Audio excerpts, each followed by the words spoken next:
Shout out Unk with the chair. Montgomery Brawl. Everybody that was there. Montgomery Brawl. Threw the hat off at the start. Montgomery Brawl. Man, shout out to the guard. Montgomery Brawl. Hey, now y'all done started some shit, so we gonna finish y'all it. And this time, everybody about to witness it. Y'all. Bro told them to move, just doing this job. But y'all wanted to jump him, so now we got a prize. Let's get it. All right, bet. Let me tell y'all what really happened. Heard they was jumping on my cousin. Let me off, Captain.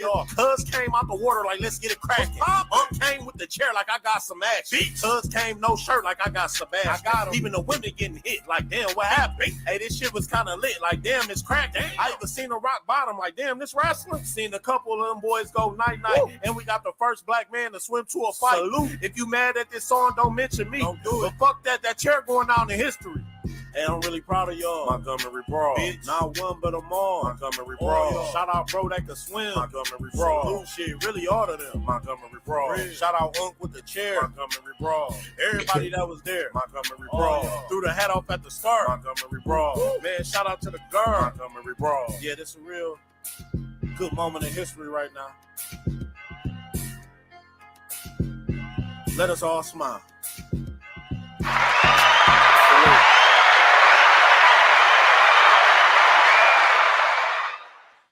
Put some motherfucking respect on my name. My name is Kevin Barnes. I am the host of Outlaw Radio, known in some circles as the militant with a microphone, the mouthpiece of the movement, aka the motherfucking Negro Whisperer.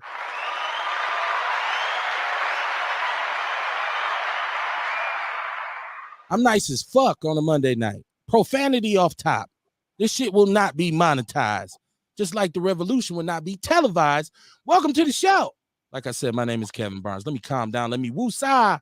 What it do, what it do. Look, Milwaukee, if you ain't never fucked with us before, if you ain't never listened to Outlaw Radio before, now is the time you should get in where you fit in. I'm not alone. I'm a little hyped up. I'm nice. I got my co-host with me.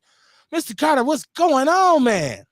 The House of Vitality is what's going on. Vitality is in the building. How y'all doing out there? Welcome to Outlaw Radio, where we talk that talk. We definitely walk that motherfucking walk. Raising vibrations and elevating thought. Y'all better come on in. I'm trying to tell you, I am the black woman lover, the black man's brother, the coach and teacher, the hood healer, the ghetto witch doctor. I'm your holistic health and wellness coach. Y'all better come on in. I'm trying to tell you, I'm also the one who brings you nature and herbs and supplements and vitality. Y'all better come on in, man. If you ain't had it, you better get it, man. Come on down to the House of Vitality at the Sherman Phoenix, 3536 West Fond du Lac Avenue. Come get your fresh smoothies. Come get your teas, your sea moss gel, your cleanses, all that good wellness. Come on down, y'all. Holler at the kid.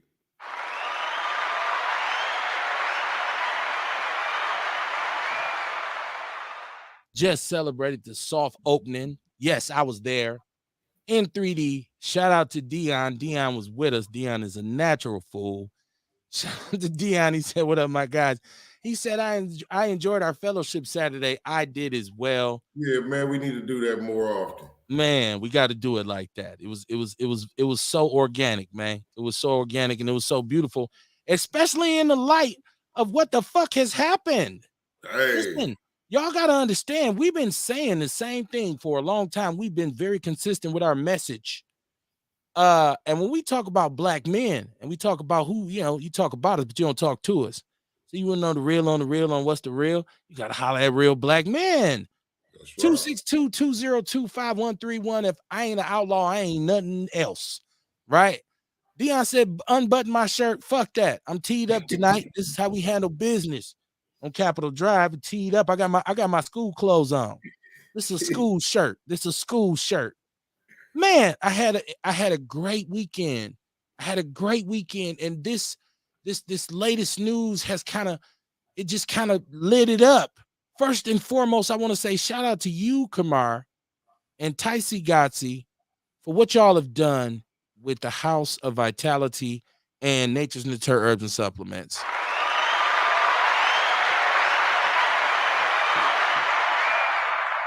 I love it. It was absolutely great, man.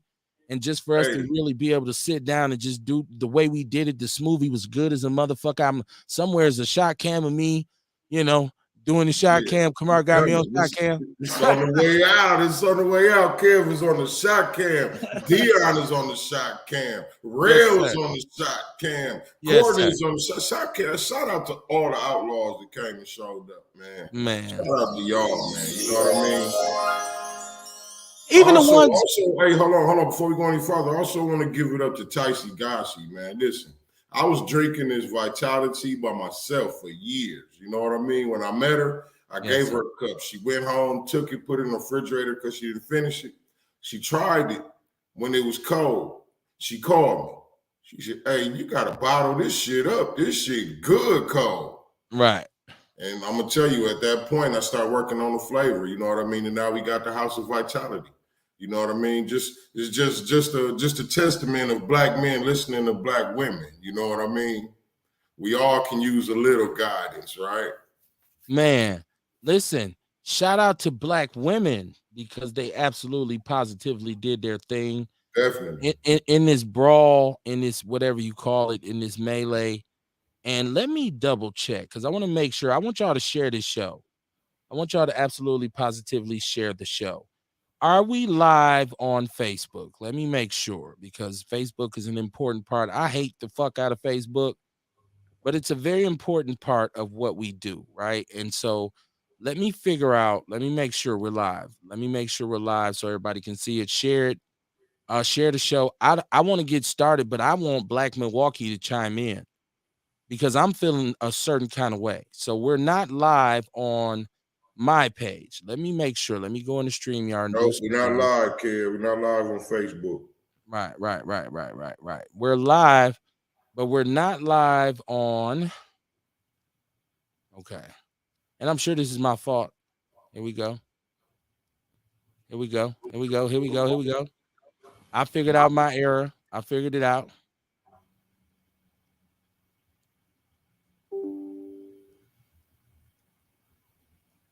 There we go. We should be live now on my page. Okay. Shout out to everybody who's been like rocking with us, man. Let me double check because I want to make sure we're good now. There we go. Yes, sir. Welcome to the show. We have been on. It wasn't on my personal page, but if you want to hear the beginning of the show, you can go right back to our page, the Outlaw Radio page. But welcome to Outlaw Radio. It's your man, 50 Grand, the mouthpiece of the movement, the militant with a microphone. Hey, man, let's get it in. I want y'all to call in 262-202-5131, 262-202-5131. I just said it. If you ain't never fucked with Outlaw Radio before, you need to fuck with us tonight. I'm going to go so far as saying, if anybody who knows me personally, if you know me personally, you got a problem with me, I don't have a problem with you. I love you. Okay? That's how good I feel about being black tonight. And not just because of this, because of many other reasons. Real, welcome to the show. How you doing, my brother? How you doing? Man, I'm good. Trying to peace. How y'all doing? I was looking for my glasses, man. I can't find them because them comments be little as hell. So don't worry about it because we didn't get the beginning of the show, which is absolutely beautiful. And Kamar, I'm gonna play that song again because I don't think people heard it. I'm gonna play that song again in regards to what we're doing. So it's Outlaw Radio. Shout out to y'all. Better late than never. Better do it clever than to not ever. However, can mix up words, right? Conjunction. What's my motherfucking function? Sean Mo, what it do? What's going on, man? You calling in early? What's up, man? Are you all right? 7:30 is 7:30, bro. Why we gotta keep going through this? Well, 7:30 is 7:30, bro. Well, you gotta let me and my crew get our. We gotta direct traffic, man. We gotta get set up before I let other people in. You know what I mean? Like, no. You supposed to start at 7:30, bro. Yeah, but when I start, I reserve 10 minutes for me and my people. We just had a great weekend. I got Rail's book. You need to share that, bro. You need to share that. Okay. What's going on, Professor Rail? Dr. Peace, Carter? peace. Shout out to you, sir, too, man. Good looking, man. Hey, man, you showed up for me, man. Good looking. Right. Man, you my brother, man. What you mean? We family. That's what we do. You know? There we go. That's what's happening. Now listen. Hey, my bad, Kev. Hey, and I ain't saying that because you know what I mean. I hate when people be like, man, you know, thanks for the people that shout out for me and everybody, the rest of y'all, fuck y'all. I don't No. feel like that. You know No. what I mean? Honestly, I don't feel like that. You know what I mean? I understand that it's so many different ways that I get support. You know what I mean? People share my post. You know what I mean? People talk about my products. You know what I'm saying? It's people that's been buying my products that didn't show up, and that's okay too. You know what I mean? It's and the place gonna be open, so they still got time to come support. You know what I'm saying? So yeah, but I still got to give a shout out to everybody that came. Real, I just gave you and Courtney a shout out too. You know what I mean? Everybody that showed up for me, man. You know what I mean? It didn't go unnoticed. Man, it was a beautiful day. Shout out to the Juice Lady, man. Shout out to everybody who supported. Once again, I think it wouldn't have been as special as it was if everybody had came, because everything ain't for everybody. And obviously we fuck with Kamar. He's our brother. Every this is our guy. This is our man. This is why we said we got to be there. You know, people's tripping like Kev come out the basement like I'm some kind of fucking hermit or something. Like I've been around the world 3 times. Like what the fuck is motherfucker? They was on you. Right. We're like Kev is out there, like, and I'm like, I was just here for an interview because check out that interview on Tone Deaf Podcast. Like they saw a ghost. Right. Come on, man. Let's get it done. It's Monday night. It's Monday motherfucking night. Y'all can tell I'm a little aggressive off top. I feel like I can swim and I can't. Right. Listen, put some respect on my name as a black man. Stop it with the narrative that black men won't do shit. We won't defend our women. We won't take care of our fuck all that shit. And stop the narrative of black women don't support their men because sisters was in the fire. Sisters was in the fire. And they didn't hit no man. They beat up the white women. Right? Listen, this is Outlaw Radio. The number 262-202-5131. I'm here to tell you right now, if you don't feel good about being a black person right now, get the fuck off my show. Don't listen to my shit.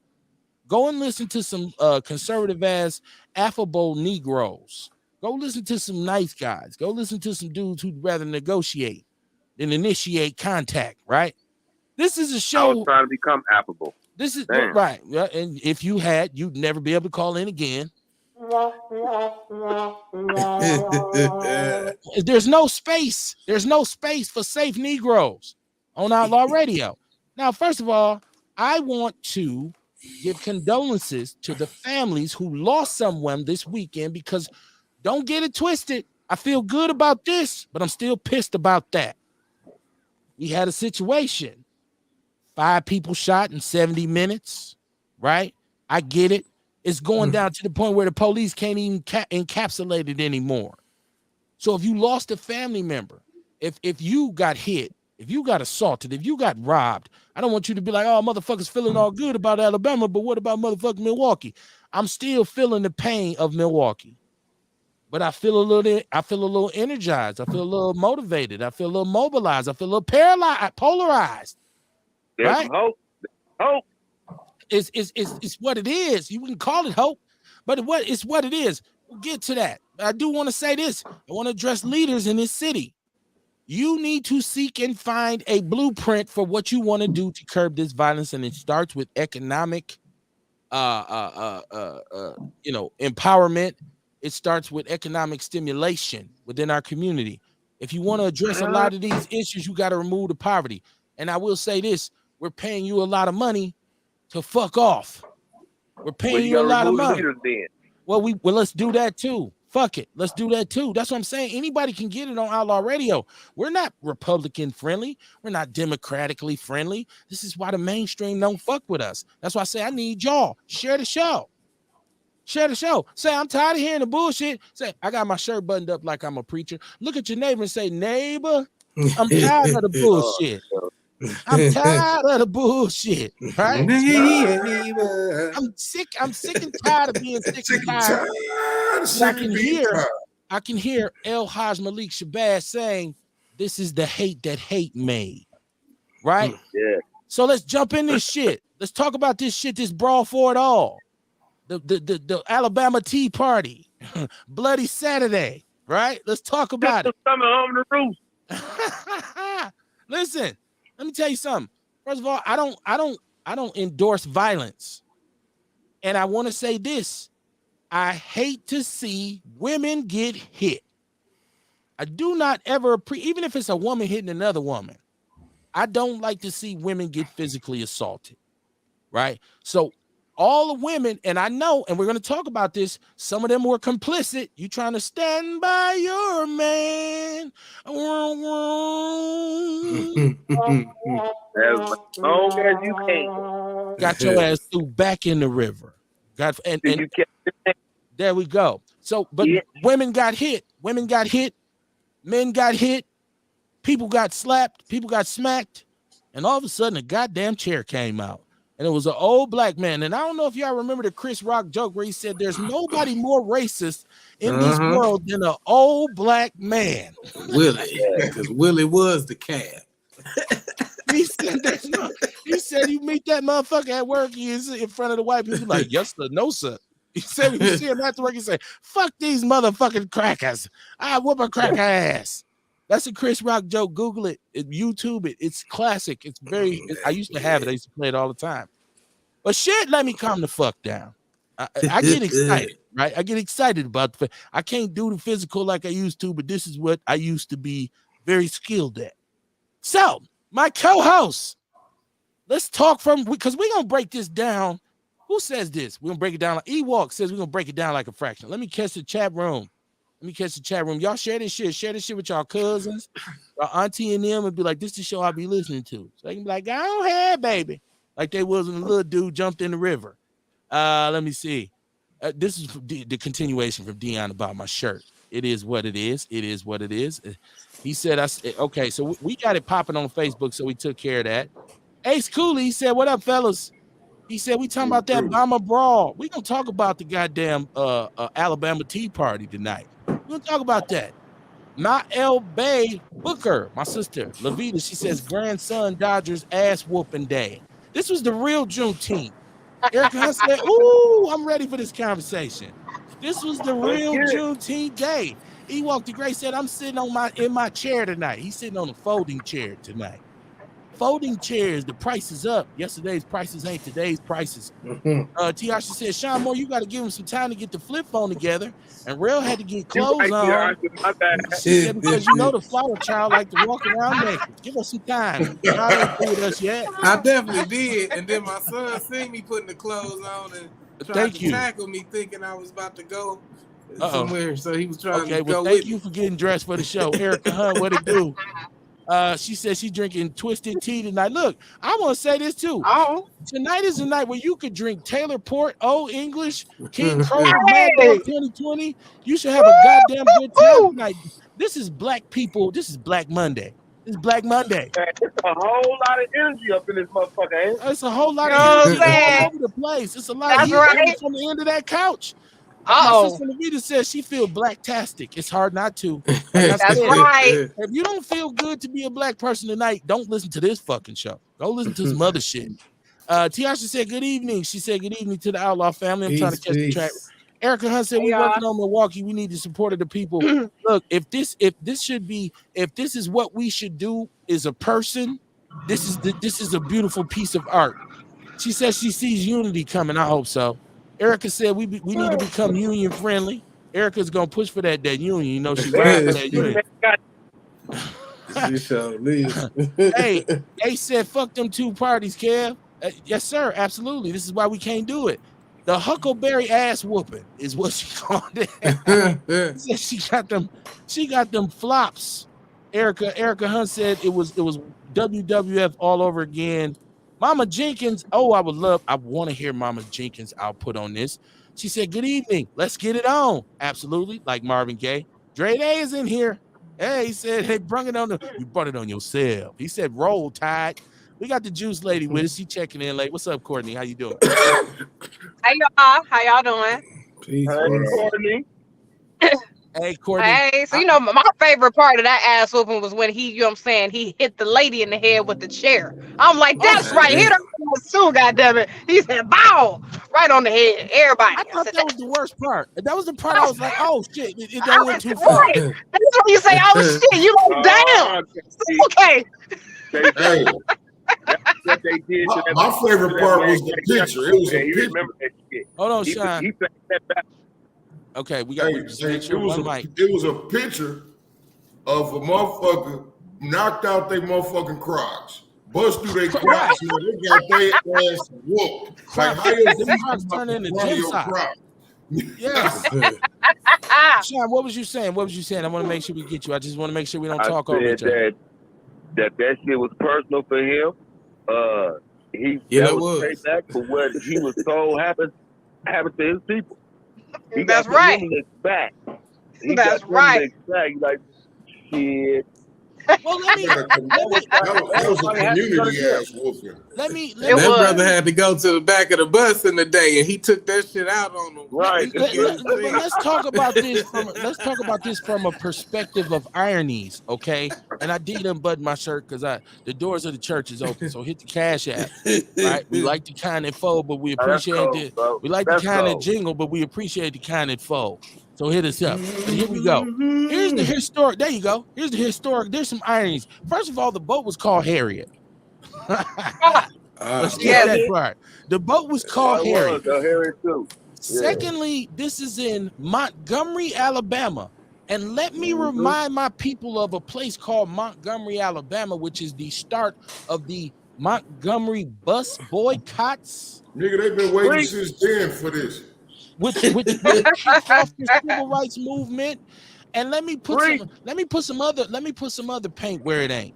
This involved a boat and water and white people. Okay, How about the nigga that looked like he swam across the lake to help? Like, and it comes out that this young brother is 16 years old.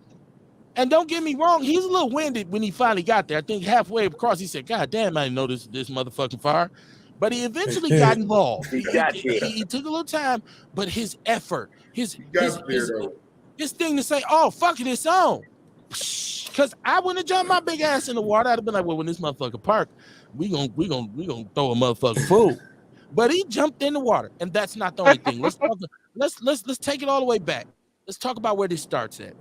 For years, and since before Trump, but Trump's presidency represented a time when racist ass Karens and white folks felt like we can just go full anti-nigger whenever we want to. And this is where we get these white people who are habitual line steppers. See, we always talk about what we do to each other, but let's talk about what these motherfuckers do, right? And so you have been disrespected by a white person at one point or another if you are a person of color. Right? You've been somewhere where they were rude with you. You've encountered a police officer, somebody who worked in an office, a store, who was just wallowing in their white privilege, and they just talked shit to you. And they said, well, it's more of us than you, because they are known for fucking us up in mass, and we don't respond in kind. Now, this is Alabama, so let's flip the script. Say this kind of energy was involved when they were spraying them motherfucking water hoses and letting them when they'd have let them German Shepherds go, we should have let pit bulls go. We'd have towed their ass up. We should have took them goddamn water hoses and sprayed them back at them. I get it, we didn't. Hindsight is 20/20. But I saw my people Saturday say, I don't even like this. I don't even know this motherfucker. But it's on. It's on. So I want to know how y'all feel about this shit, man. I know I'm running my mouth. Real, I got to get, because this is one of them Kennedy moments. Where were you when you seen the video? How did it make you feel?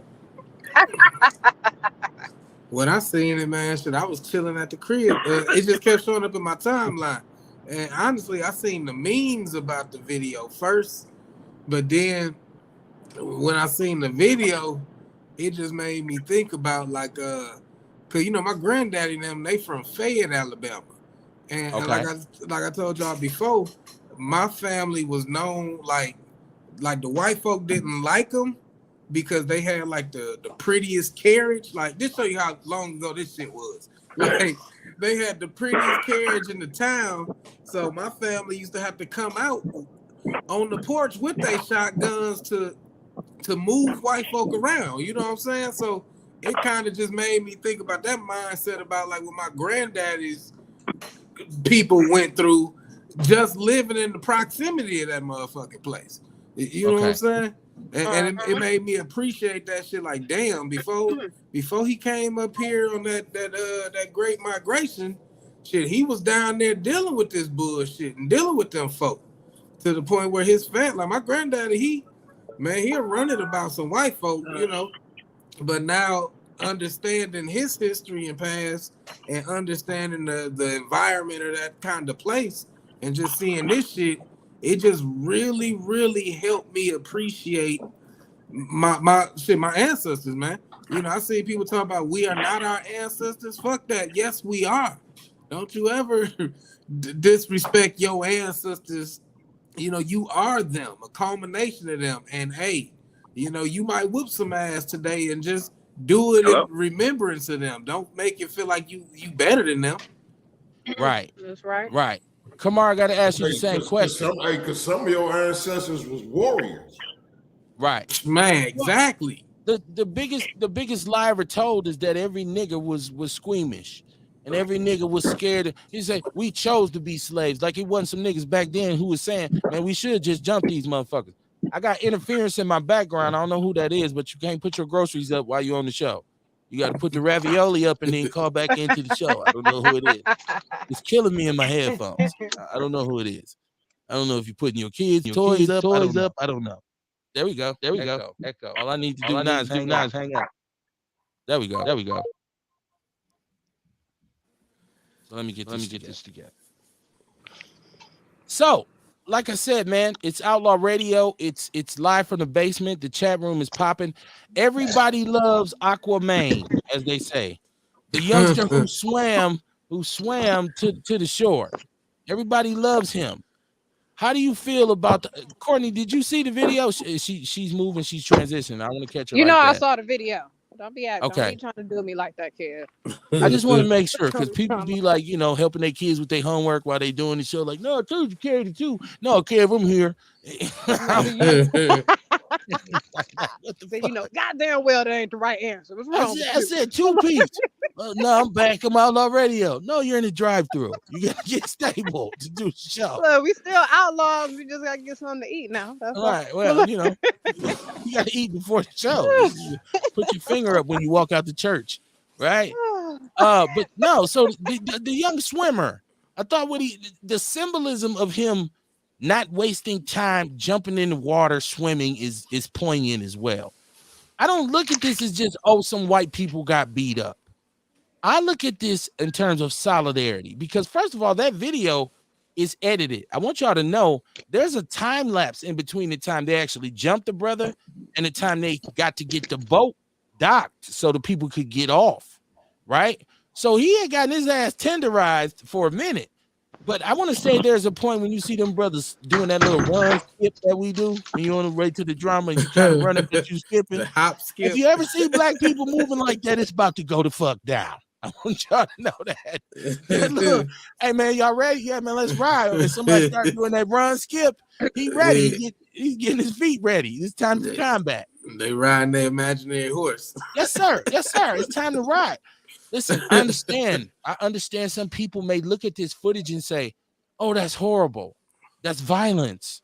People got hurt. Like there was an old black man just really swinging a chair.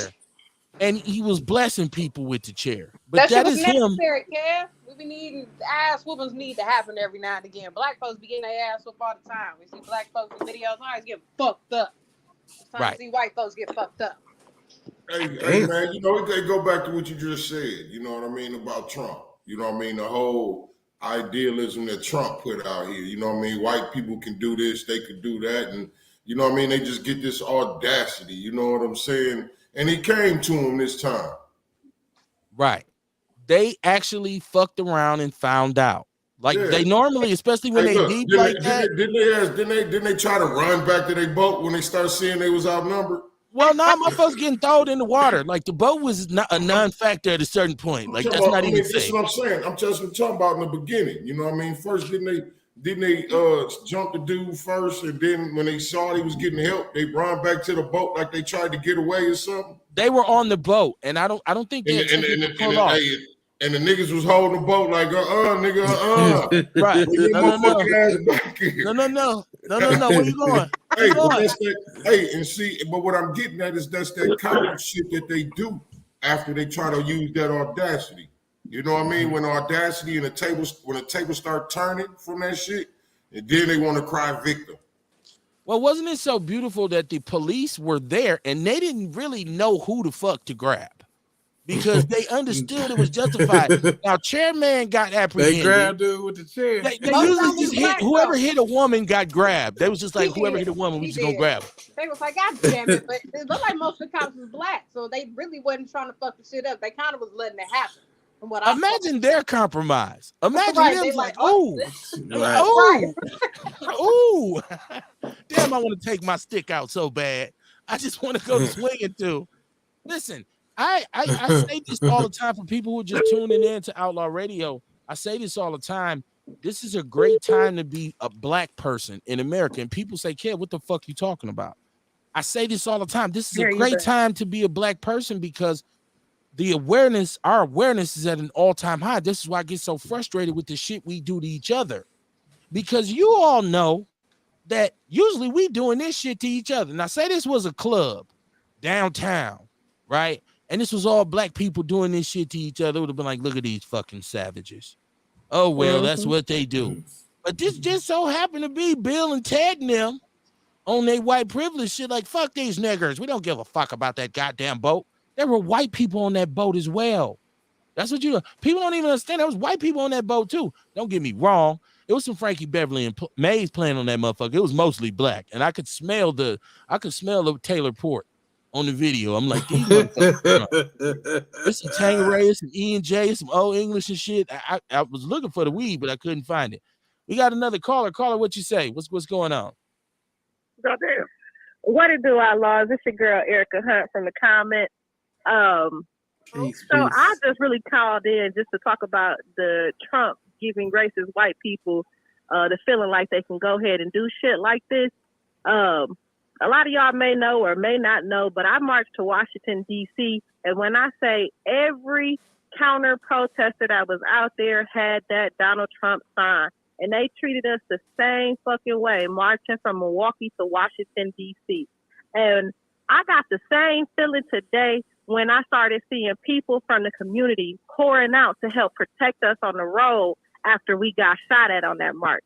So I feel great today. I bust out my flexing my complexion earrings. I got my army fatigue vest on. I've been talking shit all day. Nigga, I got a twisted tee from when that black man smacked that racist white man with a twisted tee. It's a good day for me. It's a good day.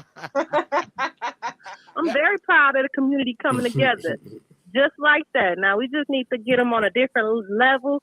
But I also wanted to bring to y'all attention. Y'all know I'm a union organizer and I'm a fight for the union all the time. But I've had an outpour of complaints today about their racist white supervisors using racist slurs on them today in the workplace. So while we celebrating, these crackers is mad and then took that back to the workplace and they mistreating their workers in the workplace because they mad because we pour it out in unity like the way we did.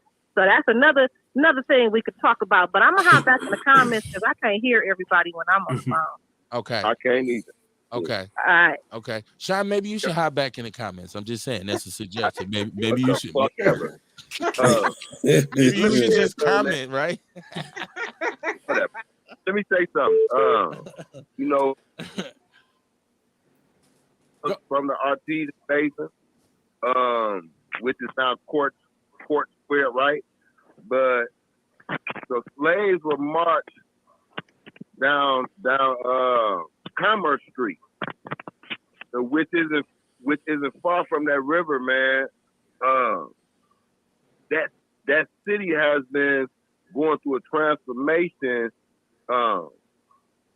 recently. You know what I mean? And I'm just proud of that moment.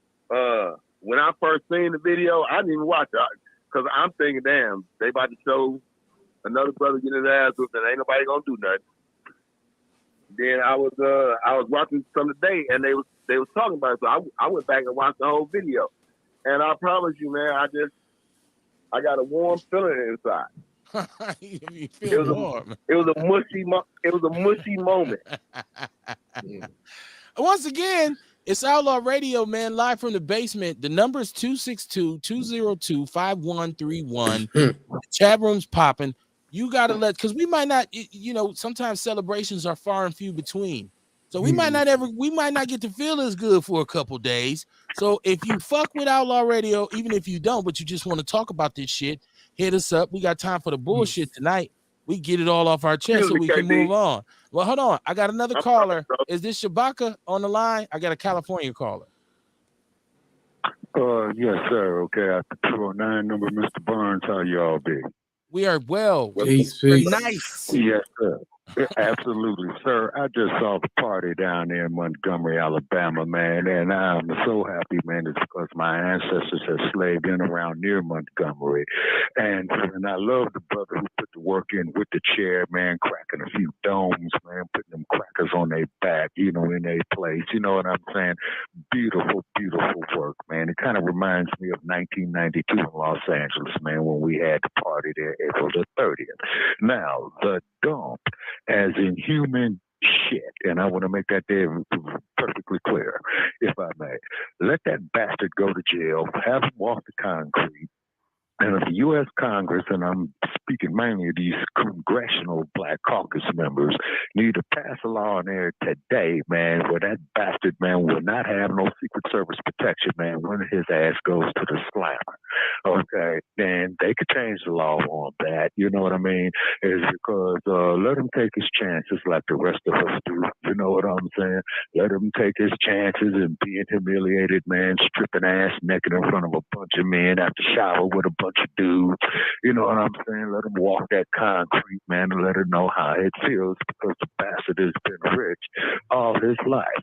But you see, man, when they put that work in down there in Montgomery, Alabama, okay, that day was very, very inspiring. Now, let's look back at history.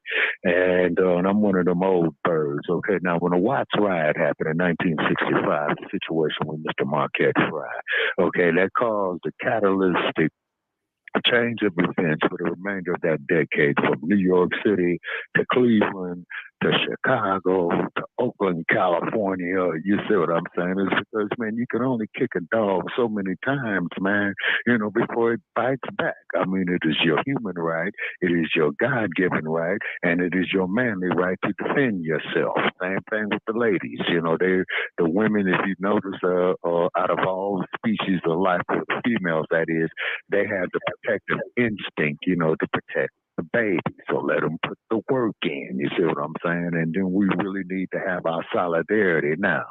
It's because these crackers are getting mad, and that only makes me glad, to quote Malcolm X, you know what I mean? And then on top of it as well, too, for those of you who are with Blog Talk, and as you mentioned, Mr. Barnes, is that we're going to try to move the platform someplace else because Blog Talk is now charging the callers to call in. Okay, ain't that some shit? And quite naturally, of course, they're going to stick it to us more so, on the black side.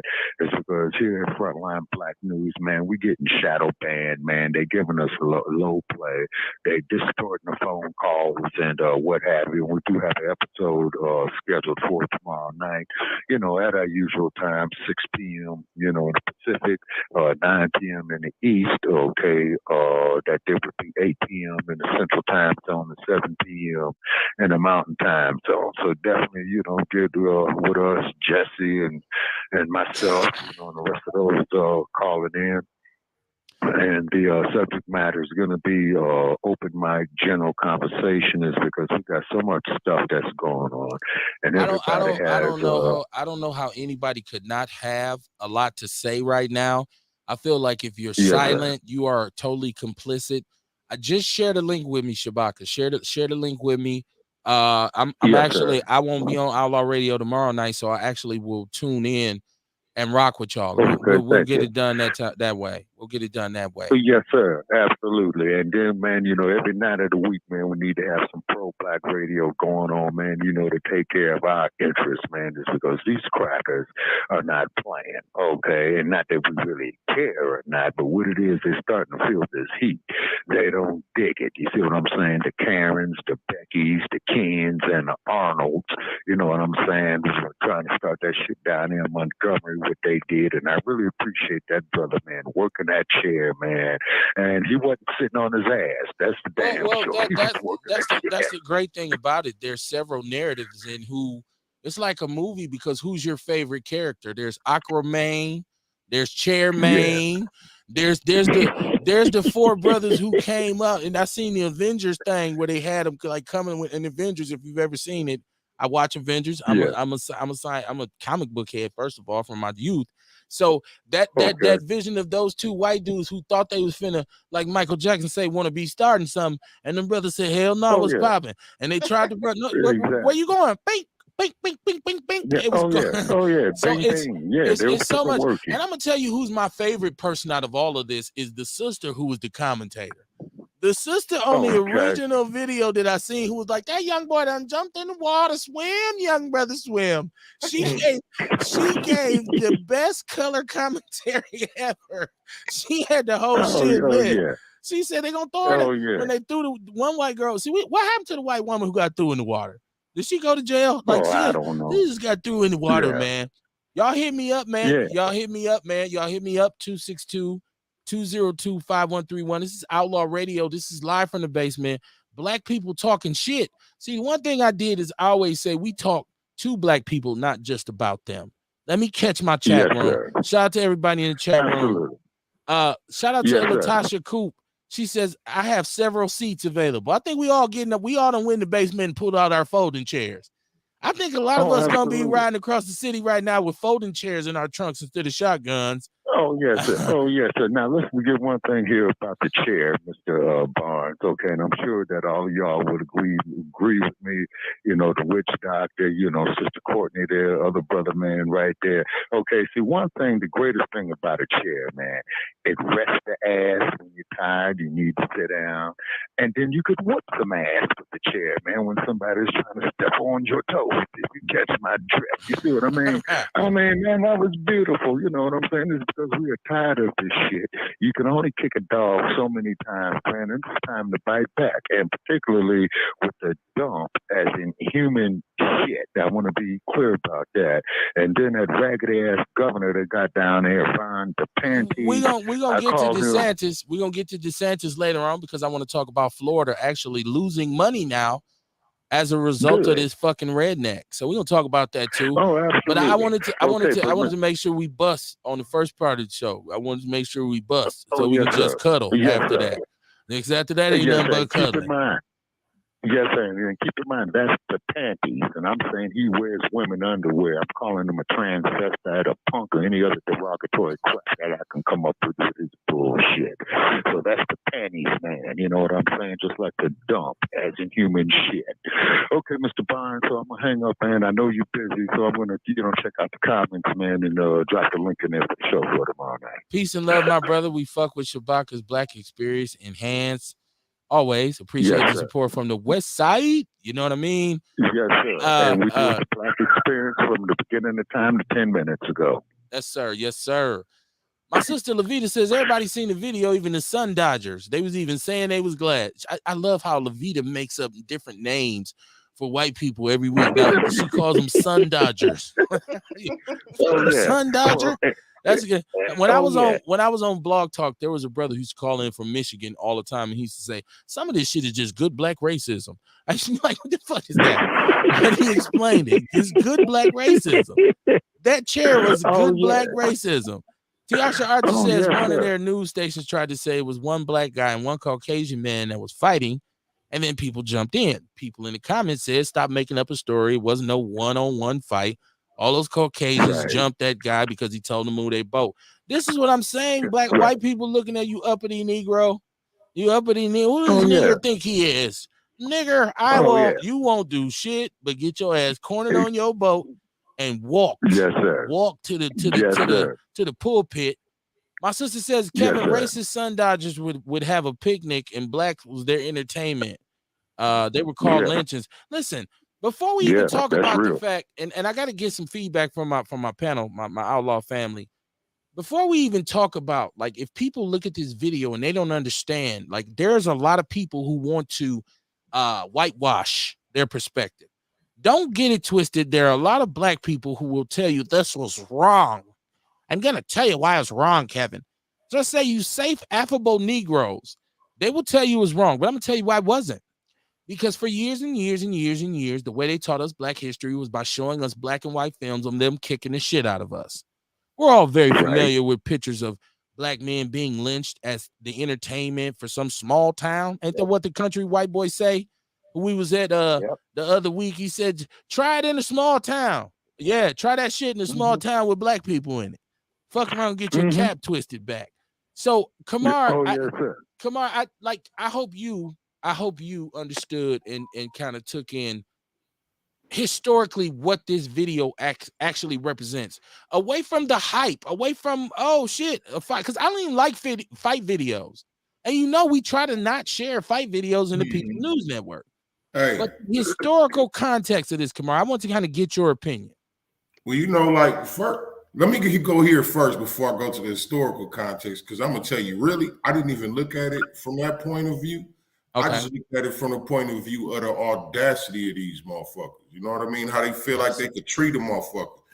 Like we had these, we've lived a whole life. Like I've been here 48 years, you know what I mean? And I've been treated a certain type of way by these people. You know what I mean? They talk tough, they act tough until they feel like they don't have the upper hand, then they play the victim.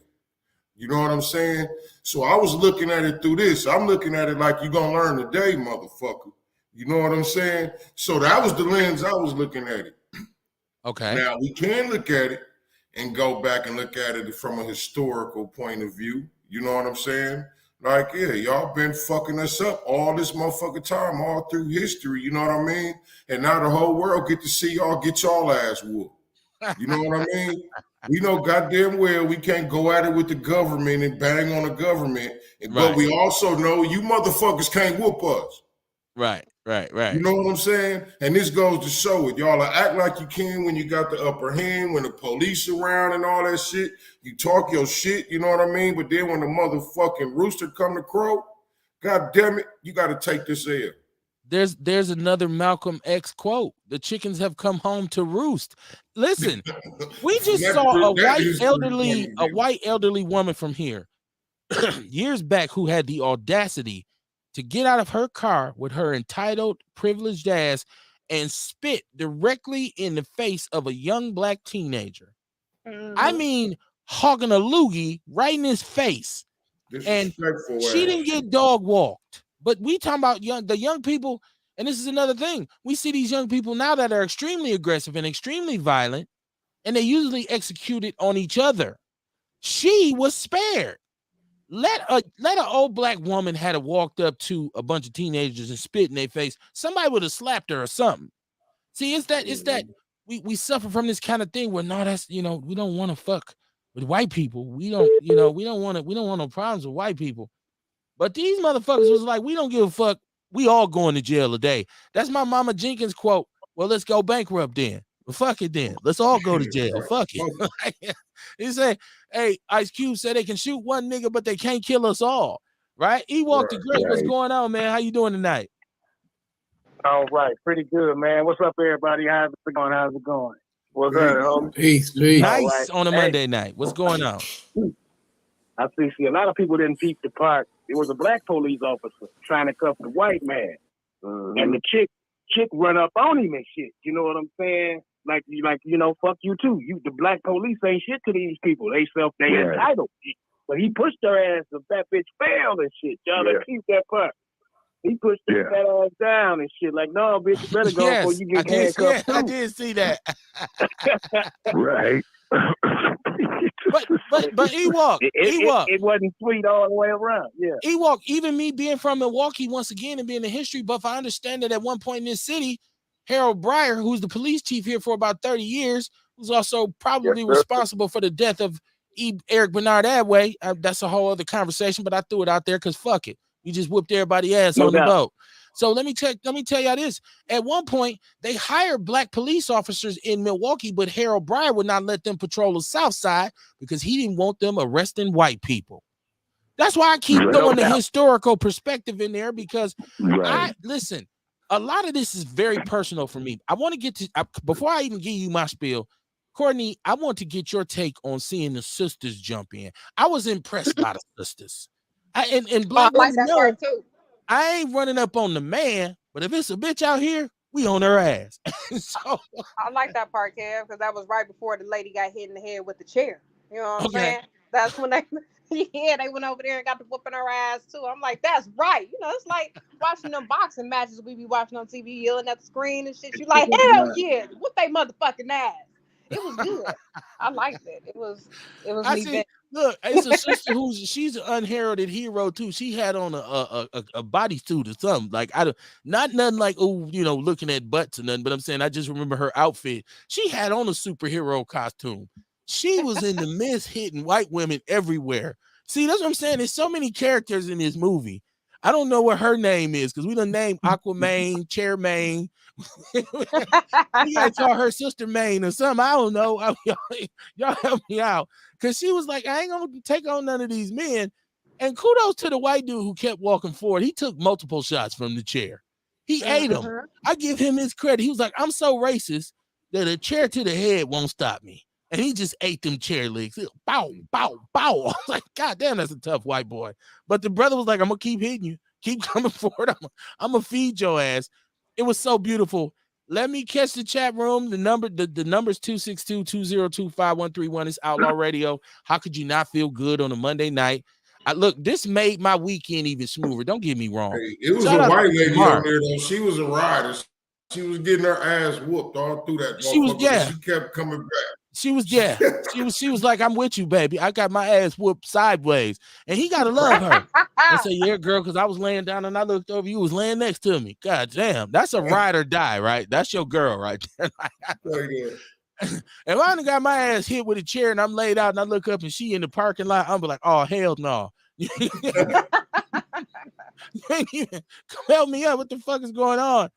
Let me catch my chat room. Shit's turned up. I know black people feel good. I do. And black people needed to feel good. And this was a beautiful weekend. It was already great once we did the soft opening for the House of Vitality because we got to really sit down and kick it in fellowship. And, it was good to see people showing Kamar love. And like I said, I've been here from the beginning with the brother, so I've seen his grind. And it was just like, oh, man, this is dope. So I was already good, right? Came home. Looked in my garden. I got a habanero pepper growing. Finally, my habaneros was the only thing that ain't growing. Multiple. Just it's vegetables laying everywhere in my garden right now. I'm like, well, we're gonna have one hell of a salad at the end of the summer. Abundance, man. That's nature is abundant. It's That's beautiful. how it goes. Come on, man. It's one of those things where people say you don't know what the fuck you're doing, but it's gonna, like I said, it's gonna be cucumbers, peppers, tomatoes, onions, all kinds of collard greens, all kinds of shit. Just smelling fresh. So I was already having a good ass weekend, and then I turn on and see, the Alabama Tea Party. I'm like, this is what's up. This is this shit.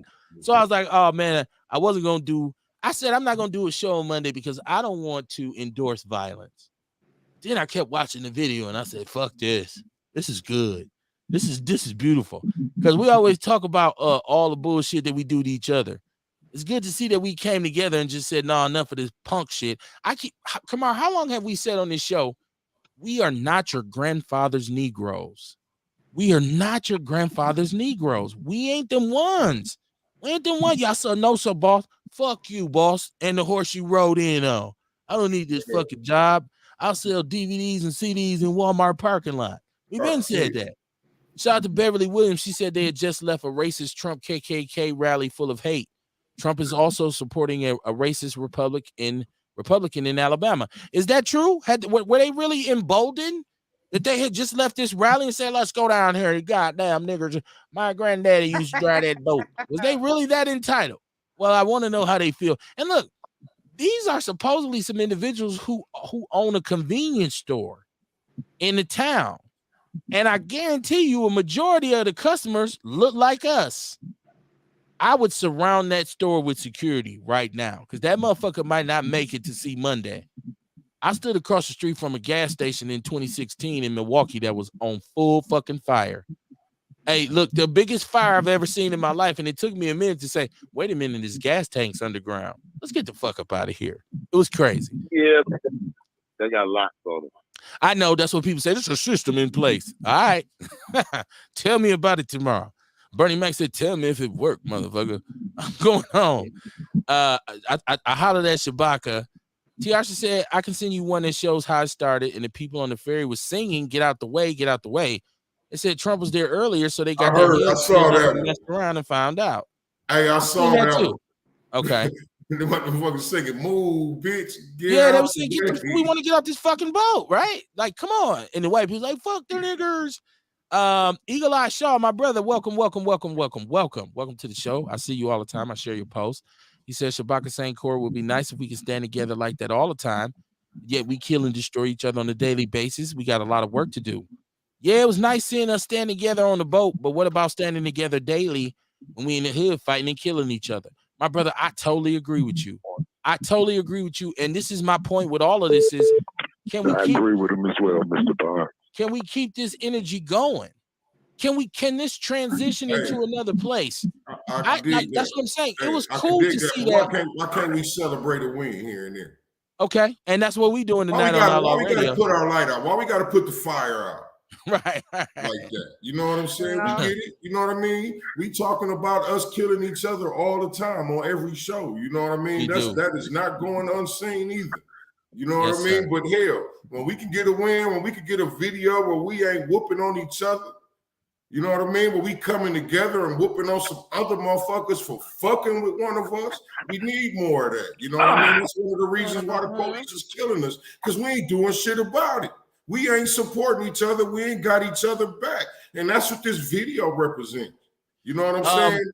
So that's what I got to say about that part. I'm looking at this, brother. He says we need to show them black folks harming black folks. America turns their heads to that topic. Why is that? Why don't black people like to talk about real problems that we're facing and that is destroying us? Well, my brother, I know this is your first time listening to this show. Right. But this is what we talk about every time we turn the microphone on. Every time. So welcome to Outlaw Radio. This is not a show where it's all about hype about, oh, we want to fight. We talk about any and every issue that is pertinent to black people. That's why it's called the People's News Network. It's only news that's pertinent to us. So welcome to the show, my brother. But this ain't that. This is a show, like I just said, where we talk to black people, not just about them. Dion, is that you in the chat room? I'm thinking I'm seeing you in the chat room. I mean, on the line. Hey, man, I'm on the line. I'm in the chat room. I'm all over, man. What's on your mind, brother? You already know it. Oh, man, I just, I really, really, really enjoyed hanging out with you guys last week, man. That's something I ain't felt in a long time, to be able to sit down. Because, like I tell you, people think I'm crazy, but I know I ain't crazy, You are. I mean, you are. Hey, we were sitting out chopping it up. Flapjacks didn't come through, but that's cool, though. But man, I need to come down there and hang out at the Sherman Phoenix a little bit more. It was so many coming through there. I'm like, oh my God. Man, I'm talking about every color though. But man, when I seen listen, man, I ain't gonna lie to you, bro. When I seen them black boys whooping them white boys, man, I was in the house cheering, jumping up. Tears ran down my eyes. I wish I wanted to go out there and fight somebody. Slap the shit out the first white person I see. You say something wrong to me. You know what I'm saying? There's a black dude, I felt like he really was trying to de-escalate the situation because he should have been swinging so hard, we're throwing him off balance. When a motherfucker, they ain't got on him like stank on doo-doo, and dude jumped in that water, and I'm just thinking about it, biting my lips. So that's what we need to do. We need this, and the police shouldn't do nothing. It was man against man.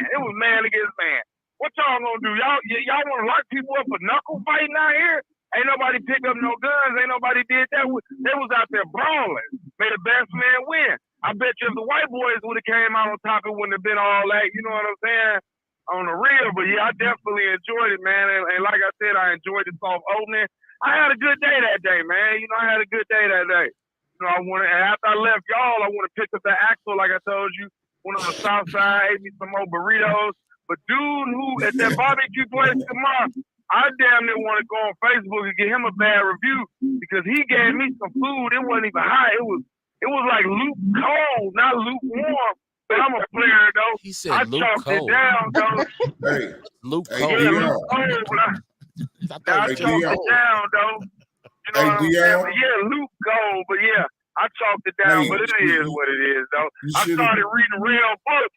Boy, that nigga came, man. When he first started that book, that motherfucker said he got a text and was like, I'm leaving you. And he was at work trying to keep his focus together. I said, God damn, this is the way you get the book started. Because Oh, this nigga. That's Dion, man. Hey, because I could picture him sitting there, and next thing you know, he's like, oh, here go Bay. And he's happy to see that text, and Bay on book.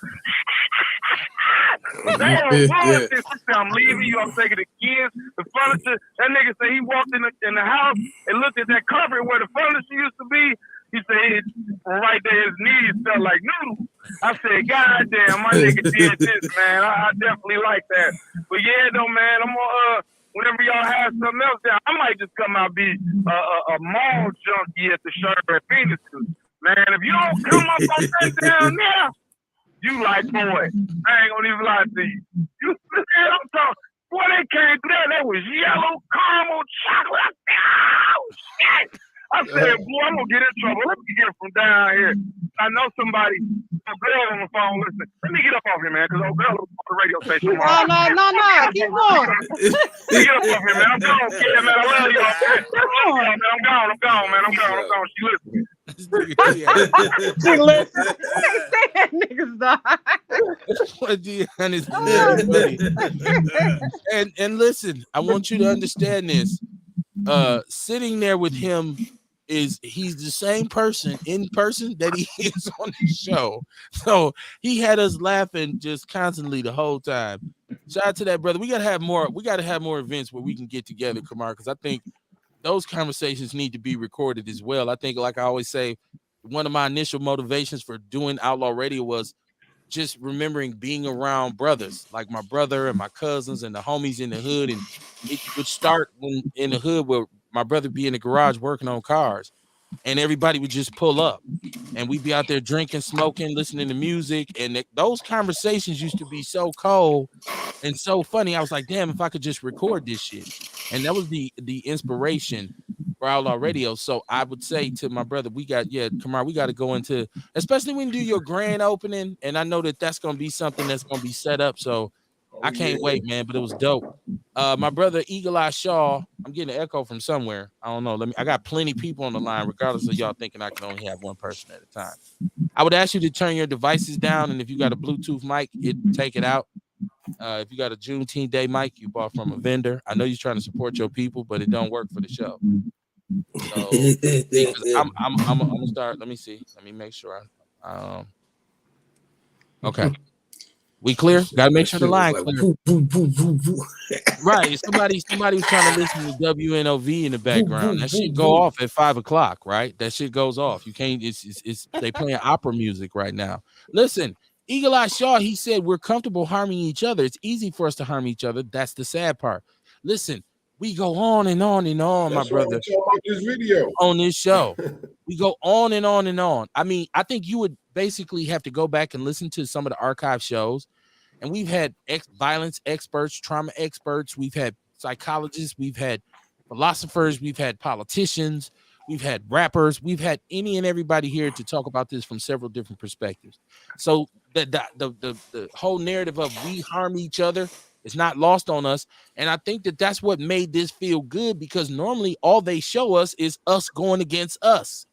Right. And here was a situation where we stood with each other and we stood together. And wasn't nobody worried about going to goddamn jail. The people who was worried about going to jail had their phones out and didn't get in the fight. So last time we seen some shit like this wasn't even in real life. It was in higher learning. It was a movie. This shit ain't never happened in real life where motherfuckers actually came together. Like, and that's what I think people get it twisted, that like feel like maybe the violence is being glorified, but it's actually the unity being glorified. Yes, You sir. know, the fact that the nigga jumped. I mean, the boy jumped in that water as if somebody was drowning, because that black man's life really was in danger. You never know how that could have went. You know what I'm saying? So he jumped in the water like that black man's life was in danger. And if we look at each other and the circumstances of each other as I gotta move with this motherfucker as if his life is in danger, we'll be so much better off. And I want people to I just want to challenge people to use this energy and this cultural pride to take it a step further, man. If you like that video there, go catch the documentary 1804, The Secret History of Haiti. I post it on my Facebook page often. I could post it in the group tonight, but it just basically talks about how Haiti unified and won its freedom against these motherfuckers beat Napoleon. That's why you don't hear about it, because they beat supposedly the baddest motherfucker in history. Yes. Haiti beat them and got their independence with this same spirit that you see on this video here. Yes. Right. Speaking of unified, you know, they unified with each other, not only with each other, but also with the slaves from Africa that they brought with them. Yeah, then they went over to South America to free motherfuckers. Yeah, that's why Haiti shouldn't know. Mama Jenkins says, Outlaw family, they got just what they deserve. The only thing is that I hate is that I wasn't there to tag one of their asses. Thanks, Ewok. She said, I love the one part where my sister was whooping ass. It reminded me of when we marched across the 16th Street throwback for fair housing. We got a chance to beat the hell out of those racist bitches. Yeah, we got a caller. Caller, you live on Outlaw Radio. What's your name? Where you calling from? The number didn't look familiar. Hi, Mr. Burns. This is Beverly Hamilton Williams. How are you doing? You are familiar. Your family. My sister, how you doing? Welcome to the show. I just didn't recognize the number. How's the rest of your panel? I want to say hello to them. Peace. You know, I looked at that riverboat brawl, and of course, I put it on my Facebook group, and then I just did a little more research. There's an election coming up, August 22nd. I don't know if I think for the whole state of Alabama. Trump had been in Alabama, stopping for the Republicans, and also there's a black mayor right now by the name of Stephen Reed. This black mayor, and he's running against a man named Barry Gilbreth. And this man has been running race baiting ads, for a period of time. So there was a lot of anger from some of the black folks with that river. It was deep. It's much more complex, I think, than just getting, taken up for that man. Right. You had these white people coming from some type of Trump event, full of hate, coming from their KKK rally, and white superiority, and decided to attack this black man. For a matter of fact, I also read one of the white people who was fighting, who attacked the security guard. He said he has a business, and he said that he doesn't want black folks' money. He doesn't need it. That's the individuals who own the convenience store that's in Montgomery. Right, I guess so. Okay. Okay. So, there was some unity, but it was also deeper than that, because I guess with all the race baiting ads, when you have an election, you keep having all these race baiting ads as if all black folks are bad and they're the ones causing it, all the crime and this, that, and the other, and not looking at all the oppression. There was a lot of anger there too. And once again, I think I wanted to express right, and we agree. That's what I'm saying. I wanted to express the sentiment that this is not necessarily about us being happy because some random white people got beat up. Right. This is us understanding the underlying issues in the United States of America. I've always said policy-wise, Trump may have been a better, or maybe have been a better president than Biden currently is policy-wise. I have my issues with Biden, But in terms of And I what don't agree Trump, with that. Now you know I'm well, not gonna finish like I that said, thought. maybe. Well, I said maybe. I said maybe. Yeah, heck no. But Trump is a straight up my problem with Trump was racist. always that he was a lightning rod for racism. I've said this many a times. It wasn't really about policy. It was about his people policy, because white people became more empowered than ever, all of a sudden, more emboldened to just look at you and say, fuck you. Like we just got, it was just, this is where Karens come from. This is where this overwhelming, I'm going to make a citizen's arrest. I'm talking about brothers jogging through a white neighborhood, getting chased down by white dudes who have deputized themselves, right? I understand what you're saying, Captain, but I also have to say this. Trump has always been a white supremacist, okay? He didn't want black folks in his Trump towers. He convicted those young black men. He got a full-page ad, okay, with these young black men who are innocent. The Central Trump Park 5, right? The Central Park. Right. Absolutely. He has done a lot of things, so he's a white supremacist himself. And no, we don't ever need to have Trump back in office, because they will have us out in the field picking cotton. I keep telling you. Or they'll try. I ain't going. Yeah, they'll try. I ain't going. They'll try. Yeah, I ain't they'll going. try. Just like in Milwaukee. Yeah, but just like, I'm sorry, okay, Kevin. Just like in Milwaukee, you know, we got these doggone apartheid stipulations with these sales taxes. And, you know, I want to have a day of no black folks and no folks of color going to work, you know, because they're telling us for 30 years, we can't spend a dime of that money in our community. And black people in Milwaukee need to understand what's going on. Absolutely. And they do not, and they don't believe in diversity. But we'll talk about that later, because I do want to come, you know, hopefully come on your show and talk about that. No, absolutely, but, like absolutely, yeah. And I think, like I said, go on. There was a lot of parts about this tax thing, and this is why, once again, on Outlaw Radio, we made noise about it. See, the one thing people in this city can't do, because I know there's a lot of haters and sneak listeners in this city. You can say what you want about Outlaw Radio. You might not like me. You might not like Kamar. You might not like Real. You might like both of them and not like me. But the one thing you can't do is say we don't talk about the reality of issues, and we don't talk about them in depth, because we talked about these racist stipulations that were attached to this tax hike, this tax increase, and we had a problem with that. But first of all, why do we have to attach anything to it when this is all taxpayer money in the first place, right? Not only that, all the billions they have in the state right now that they're not even $7 billion surplus. Right. They're not allowing us to even use for what's happening in Milwaukee, when the city of Milwaukee carries the state. Biggest tax base in the state. Yeah, listen, a lot of people got to understand, this state is redneck farm, backwoods, Appalachian, cross white people, inbred shit up north. Madison and Milwaukee and Racine, shout out to Racine. I'm always hard on Racine. We talk about Beloit and Kenosha, but Milwaukee is the urban center. The rest, northern Wisconsin is a forest with some farms and some prisons. Ain't nobody moving up there. Right. Well, I mean, the whole state of Wisconsin is only 6% black. That's right. You know, and we make 42% of the prison population, but that's another story. Ain't gonna get into all of that. Yes. But I mean, eventually we will. But black folks in Milwaukee, they need to wake up, you know. And then we have some other black folks who's selling us out. You know, we'll get into that another time too. Miss Beverly, yeah. I got to get you on. I got to give you more than just a call in. We got to get you on, because you got a lot of information about what's going on with MPS, which is something else that we talk about in depth on Outlaw Radio. For people say, what about the schools? But you got to wait till we do that show. We just shout to Robert. They need to start coming to the board meeting, but we'll talk about Yeah. that. Okay, but I'm going to get off and let you continue your show. Always appreciate it, my sister. You know, I value your input. I respect what you do.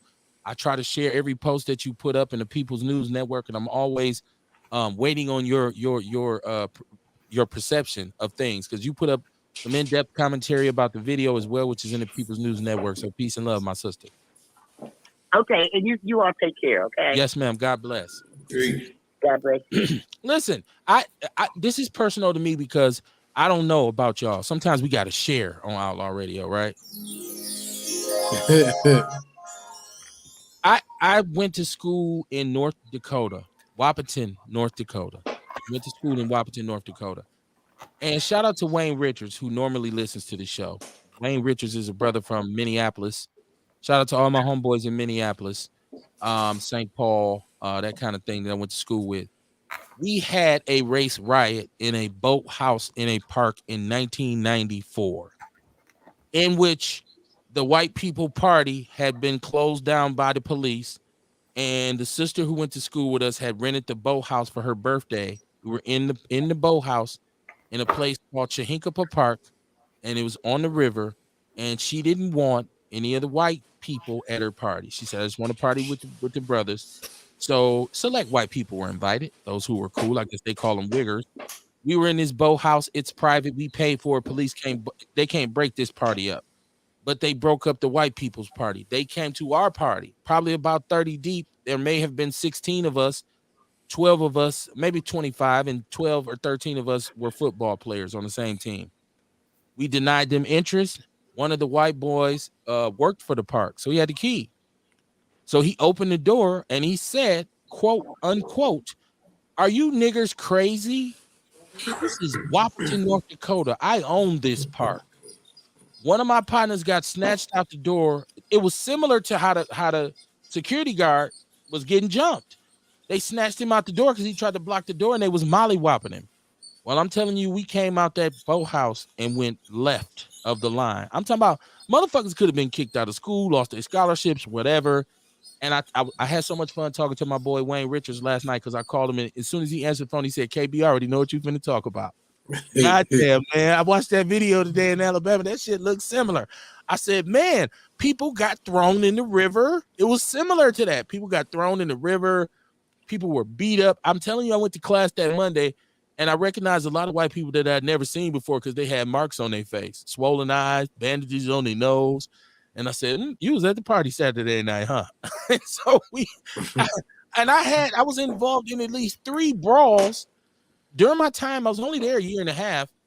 I was involved in at least 3 brawls that were the same, where white people tried to come at us because they were deep, and we said, oh, hell no. No. This right here is some straightening. And like I said, man, I was a brawler then. I wasn't an old man like I am now. These things was hot. And I let them motherfuckers loose. Listen, I'm going to say this just about that experience. After that fight, I was so mentally at peace for like a year and a half. I was cool, calm. I just felt like I wooside. Like you had a release. Yeah. And then I came home and had to fight 3 black dudes on the 62 bus. So I was back to normal. Just one of my many WWF Stone Cold Kevin Byrne Austin fucking brawls. But yeah, let me catch the chat room because people in there and it's hot in there. I know I didn't read everybody's comment. Shout out to Kobe Lloyd. Kobe Lloyd says, it's the homie from the hood. He said Trump is a nationalist, not a Republican. He said we have to get rid of some of these sellout blacks too. That goes without saying. Gatekeepers, you on the clock. Erica Hunt said, well, I need people to come and stand in for solidarity on 8/23/23 when we rally at the Republican debate to let them know Wisconsin will not be a blue state. I think we got to deal with the judges. I think we got to get rid of some of these judges. She said, this is Black August. That's what my sister Levita said. Dion said it for me. Slap me, Karen. But I've been nonviolent since I was in jail, looking at 15 years to life in 2016. Goddamn, Erica done did some time. My brother Sire Williams, how you doing, man? Hard hitting radio. I hope you was celebratory this morning. I hope you see we don't give each other credit when we deserve it. We don't. Is Sean still on here? Sean Moore, you still with us? Yeah, I'm still here, man. Okay, this is the quietest I've ever heard you, but I won't always give you your credit. You talked about It's your show, brother. I'll let you talk. No, we good. I mean, you rude and intrusive any other time. Don't get gentlemanly tonight, motherfucker. I really hang up on your ass. Don't be trying to be nice and shit. Hey, I feel like it's important for us to talk about this video like this. You know what I mean? I feel like it's important for us to be happy about it. Yes. To see the unity in it. You know, because see, we have to do that because we have to let black people know, like, yeah, we are behind you. You support us, we support you. You know what I'm saying? And that's just, it's like promotion. You know what I mean? We promoting how we should be. how we're supposed to be for each other. You know what That's I how we're mean? supposed to be, right? I bet you if that had been a Mexican, every Mexican over there would have did the same thing. The road like a motherfucker. You know what I'm saying? And it's just that this is how we supposed to be. You know what I mean? And it feel good to see us act like as we should. Yes. You know what I mean? We see a white man, we see some white people jumping on one of us. We got to get in that shit. My stop mama, that shit. You know what I mean? And start letting these motherfuckers know, like, look, when you feel like doing this, don't think we ain't coming back at you. Don't think it ain't finna be a whole fight in this motherfucker. My mother used to teach us this little thing when my brother and myself was young. And she used to say, it's a fight with a nigga and a white. If the nigga don't win, we all jump in. So, I remember that. We used to say that. I remember that. My mother used to teach us that and to be like, don't say that at school. The teachers get mad at you. But my brother used to always say it.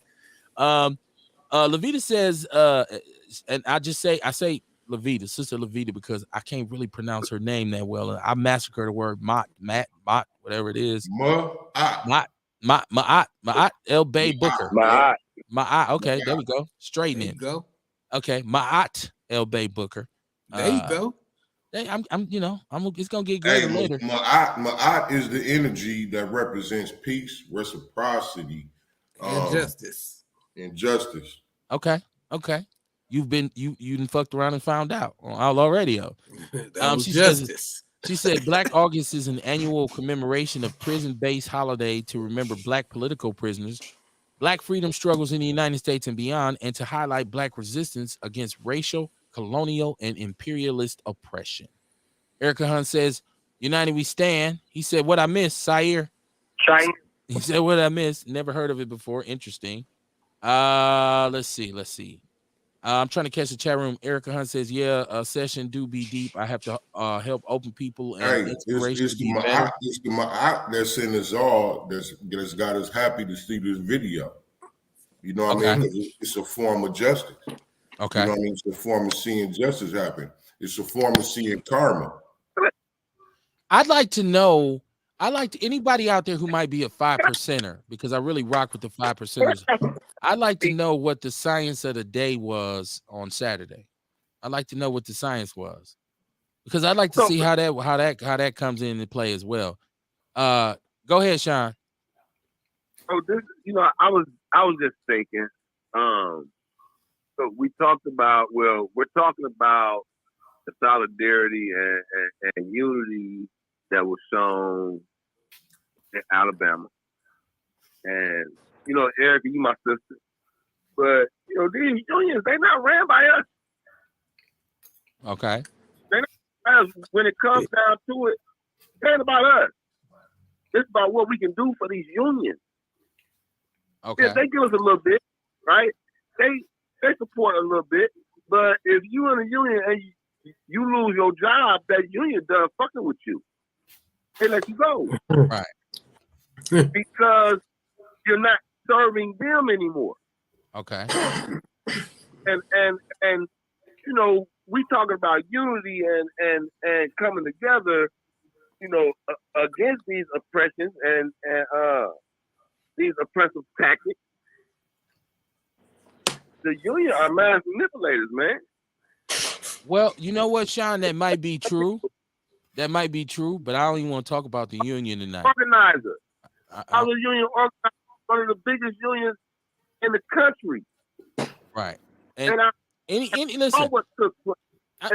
Let me say this. Anything that ain't about Black unity, I don't want to talk about it tonight. Anything that ain't about us doing us, like, because we can have that conversation on a different night. I got a caller. I'm thinking this is Erica because you said union. I'm thinking this is her. What's popping with you, Erica? What's going on? Pop your spiel. So I'm gonna have to come up here and talk my shit, okay?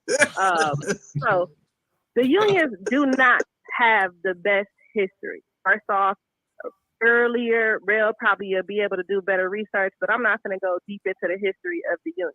You're a little bit right. But just like change came when George Floyd got killed, change is coming, period. Just like change came when Obama was in office, change is coming, period. I want Sean to know that the locals here are very separate. And what the union that I'm representing has done is we've merged together multiple local unions into one union so we can have a stronger speaking voice when it comes down to it.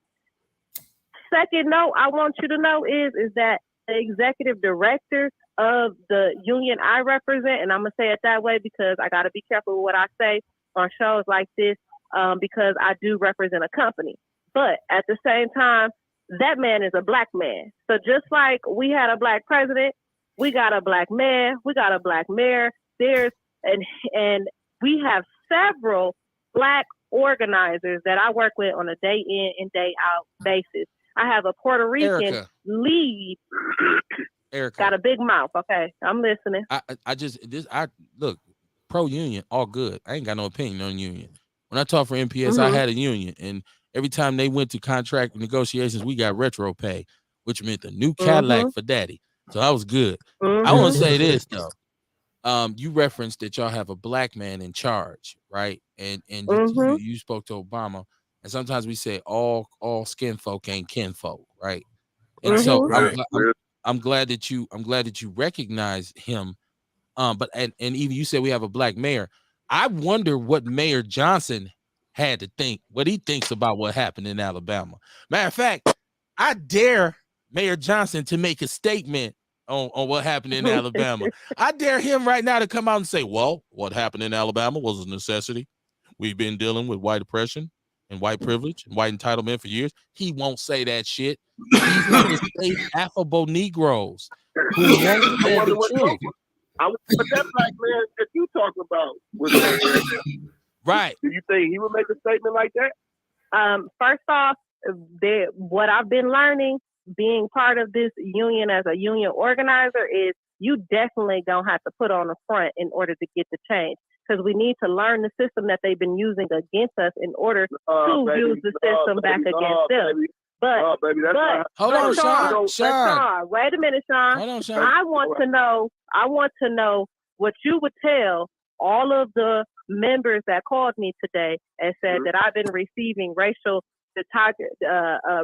slurs from my white racist manager today because he's mad because some crackers got knocked out on a boat party in Alabama. Ooh. What should I tell my members? What should I tell my members? Oh, we don't care about that. We're too corrupt. No, I am caring about that. What I'm doing is getting documentation of this thing. What the union is doing collectively is going to focus on how we can replace that racist boss in the work site. We are waiting for these people to slip up and give us what we need to make a stronger statement. So before you knock something that you haven't tried lately, I think you should need to do additional research of what's really going on right now, not in the past, because if we keep looking at the past, we ain't gonna never be able to move forward. And I think that's one of your quotes, Sean. Can I respond, please? Absolutely. Go ahead. You started this shit, so go ahead. Yeah, okay. So first, I would have told my members, let's think about striking. Second, and more importantly, system. That's the problem. We always trying to learn their system. It's their system. It's not. It's never going to work for us. We have the capacity to implement our own systems. We have implemented systems in the past that work. That's why they tore them down. Most of the systems that they operate on are systems that they stole from us. So we don't have to learn. Who else do you see organizing for workers? I don't see nobody doing it. Let me finish.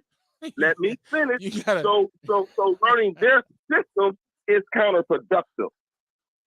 We don't need to learn anything from them. That sounds crazy. Okay. Because who else do you see organizing workers and setting up for workers' rights? I don't see nobody hitting the streets talking about stop firing single mothers because they have to call in because they child sick. I don't see nobody hitting the street. People won't even address these issues. Won't nobody talk about the fact that my assistant manager in a fast food place attacked me because I'm an activist for Fight for 15. And she broke my nose and gouged my eyes out. Nobody wants to talk about how Taco Bell terminated me before the swelling in my eyes went down, before I can even see the termination and separation letter. They terminated me. Nobody is talking about how workers are being humiliated and degraded in the work site every day. Every day. And these are your nieces, your nephews, your cousins, your uncles. 90% of some of the campaign that I represent are Black people. Black people. These are Black people. These are Black officers that are receiving this harassment. These are Black nurses that are being downgraded by white doctors in the workplace. See, what we fail to realize is, yeah, these people that was on the boat and got their ass handed to them on Saturday is the same people that's gonna go to work next week and manipulate and misuse the Black and brown community. So when we overlooking the workplace, we all work there. Everybody works somewhere. Even if you are an entrepreneur, you still have a client base of something. So everybody got to work. And when we talking about unifying, and when we talking about coming together, these young people don't even know how to talk to their boss properly to get ahead in a grievance report.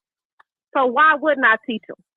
Once I teach them how to stand up for their rights in the workplace that's paying them good money, then they can go out and say, you know what, you're right. Now teach me my other rights that I can learn to defend myself. Because that's really what it is. At this point, I'm teaching people how to defend themselves in the workplace. You're not defending yourself right now. You defending the entity that I was talking about. The same entity. Sir, hold on. The same entity that you talking about I used to work for. Hey, hold on. That's why I don't work for. You know what's so funny? Is Sean never fails to start some shit with somebody. Always. Sean is always starting shit. Okay. I don't listen. No, I used to work there. He's talking about striking. I did. He's talking about striking, but how many people is he gonna listen? How many people will you volunteer their salary for the week, for the month, for the year that they decide to strike? How many people are you gonna pay rent when they decide to walk off the job? Hey, listen. Hey, I feel like both of them got a point. I feel like both of them got a point, right? Hold on, Sean. Hold on. This is going way clear what I want to talk about. Go ahead, come on. I feel like both of them got a point, you know what I mean? But it's like with any job or service, you know what I mean? You're going to have some people in there that's just there for the check that really don't give a fuck, you know what I'm saying? And then you're going to have some people that's sitting there that do give a fuck and really do fight for the rights of the people, you know what I'm saying? So I don't think neither one of y'all wrong. You know what I mean? It's just that y'all both see two different angles of the same demonstration. And y'all talking over each other, which annoys me to no length, like no ends. And that's the one thing I can't stand on Outlaw Radio. Is two grown ass people talking over each other. Questions. I know, but you know, I was trying to answer. Well, but the problem is you answering them at the same time she asking them, so it's just not productive.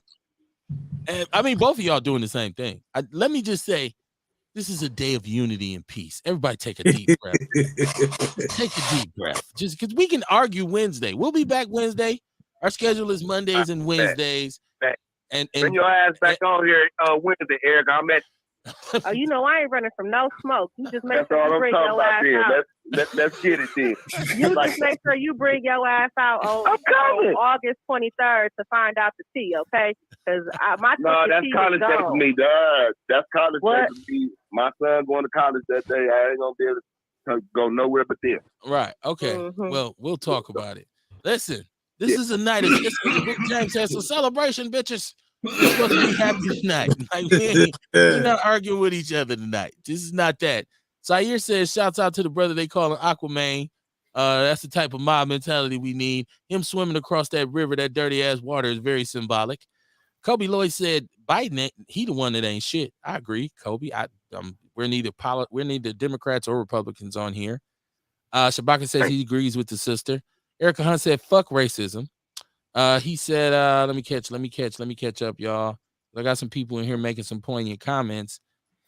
She said, Erica, just holler at Miss Beverly. She's a fountain of information, like real talk. Like Miss Beverly stays on, she's been on the show before. She stays on MPS's heels. She's a person who will go to a meeting.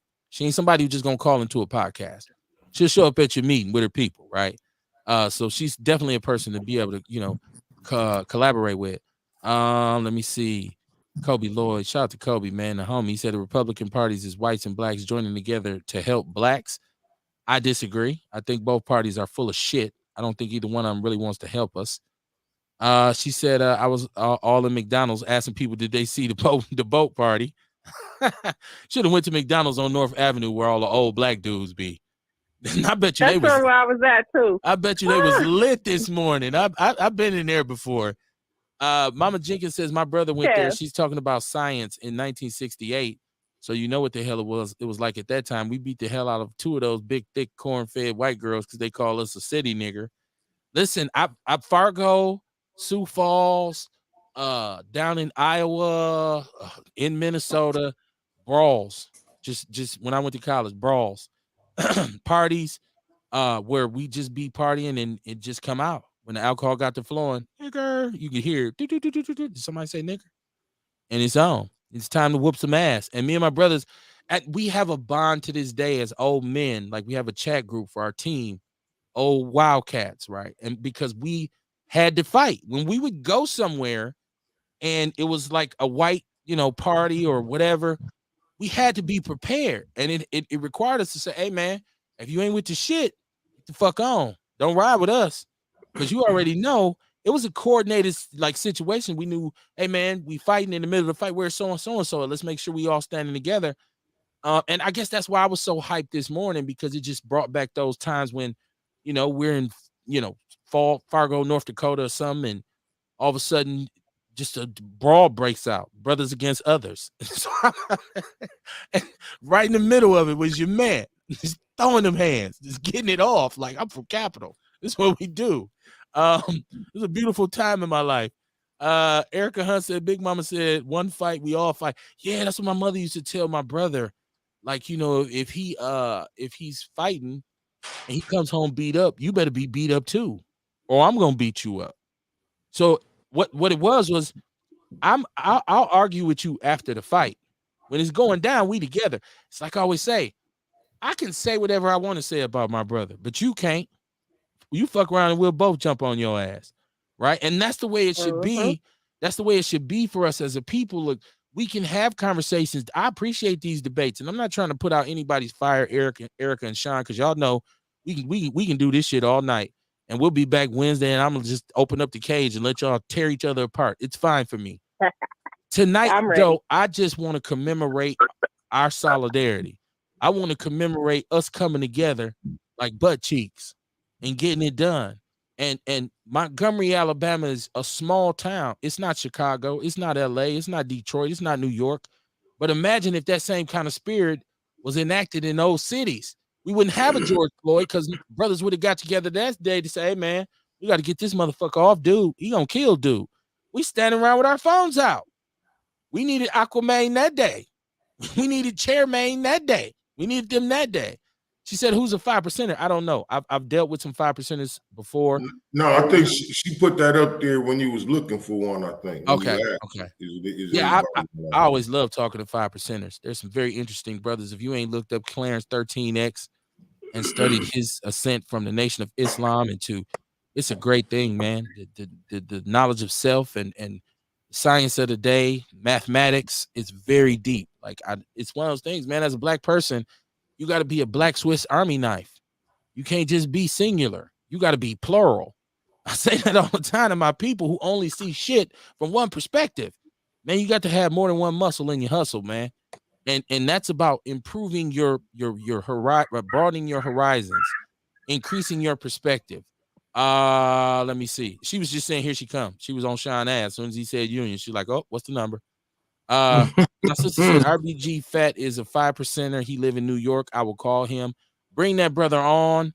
I would love to know what the science of the day was on Saturday, my sister. If you could pull that off, that would put a bow tie on this show like never before. He said 1968. This Shabaka was a hell of a year. I wasn't born yet. But I heard it was a pretty sad year because we lost MLK that year. Black people were sad about Robert F. Kennedy getting killed that year as well. I thought it was a sad year. Sayer says Sean Moore about to get his Charleston White on. Sean, that's Sean. That's Sean. That's you right, Sayer. That's Sean. Sean Moore, right? That's him. He's the Milwaukee Charleston White. Call Outlaw Radio. We're gonna start some shit with you. Fuck you mean you like milk? Don't you know how damaging that shit is to your system? He don't give a fuck. It's damaging too. Fuck milk. Can't take him nowhere. Can't take Sean nowhere. Said, damn, did you fight back? Of course. If you asking me, did we fight back? Oh my God. Did I fight back? I think he talking about Erica. Where Erica was talking about what they did to her in Taco Bell. Oh shit. Yeah. Oh, damn, my fault. I was gonna say, oh my God, did I fight back? I wish Wayne would call in and be like, absolutely, he fought back. I was Thor. Trust me. I went completely capital in every situation. How swollen her eyes was and everything. Yeah. Okay. Thank you, Kumar. Because I'm always, the chat room is always, I'm catching up with it. So I appreciate you. Marad, I don't know how you say that. He's on YouTube. Shout out to y'all if y'all listen on YouTube. Our YouTube numbers are paltry. We need some straightening on that. He said, damn right. He said, Sean the GOAT, no cap.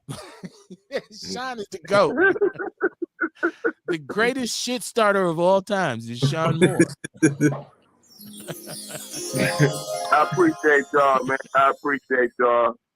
Listen. Hey, Sean be like, hold on, can I comment? It's on. Right. Let me stop.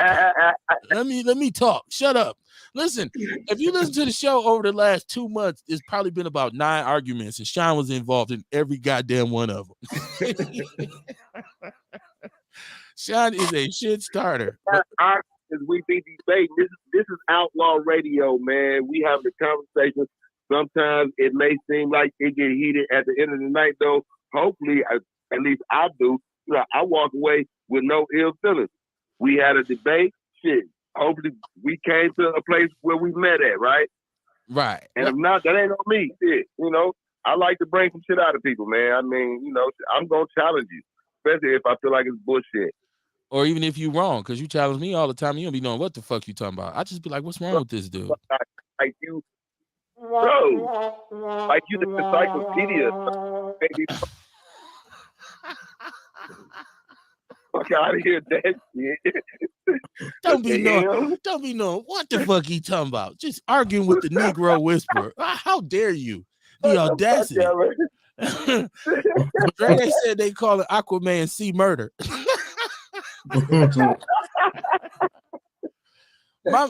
Mama Jenkins in the chat room, she said, no, Sean, I was a union worker for 32 years and on the bargaining committees negotiating contracts, and it was not an easy task. Look, Black folks have always been afraid of leadership. She said, when I was in leadership and I was a Black woman in charge, I demanded better and rallied to people to support the cause of what we needed. We don't have to accept shit. We put ourselves in position to settle for less because we don't want to budget or manage. Look, we got fucked with union busting and we stayed fucked. So yeah, argue with Mama Jenkins, Sean, on that.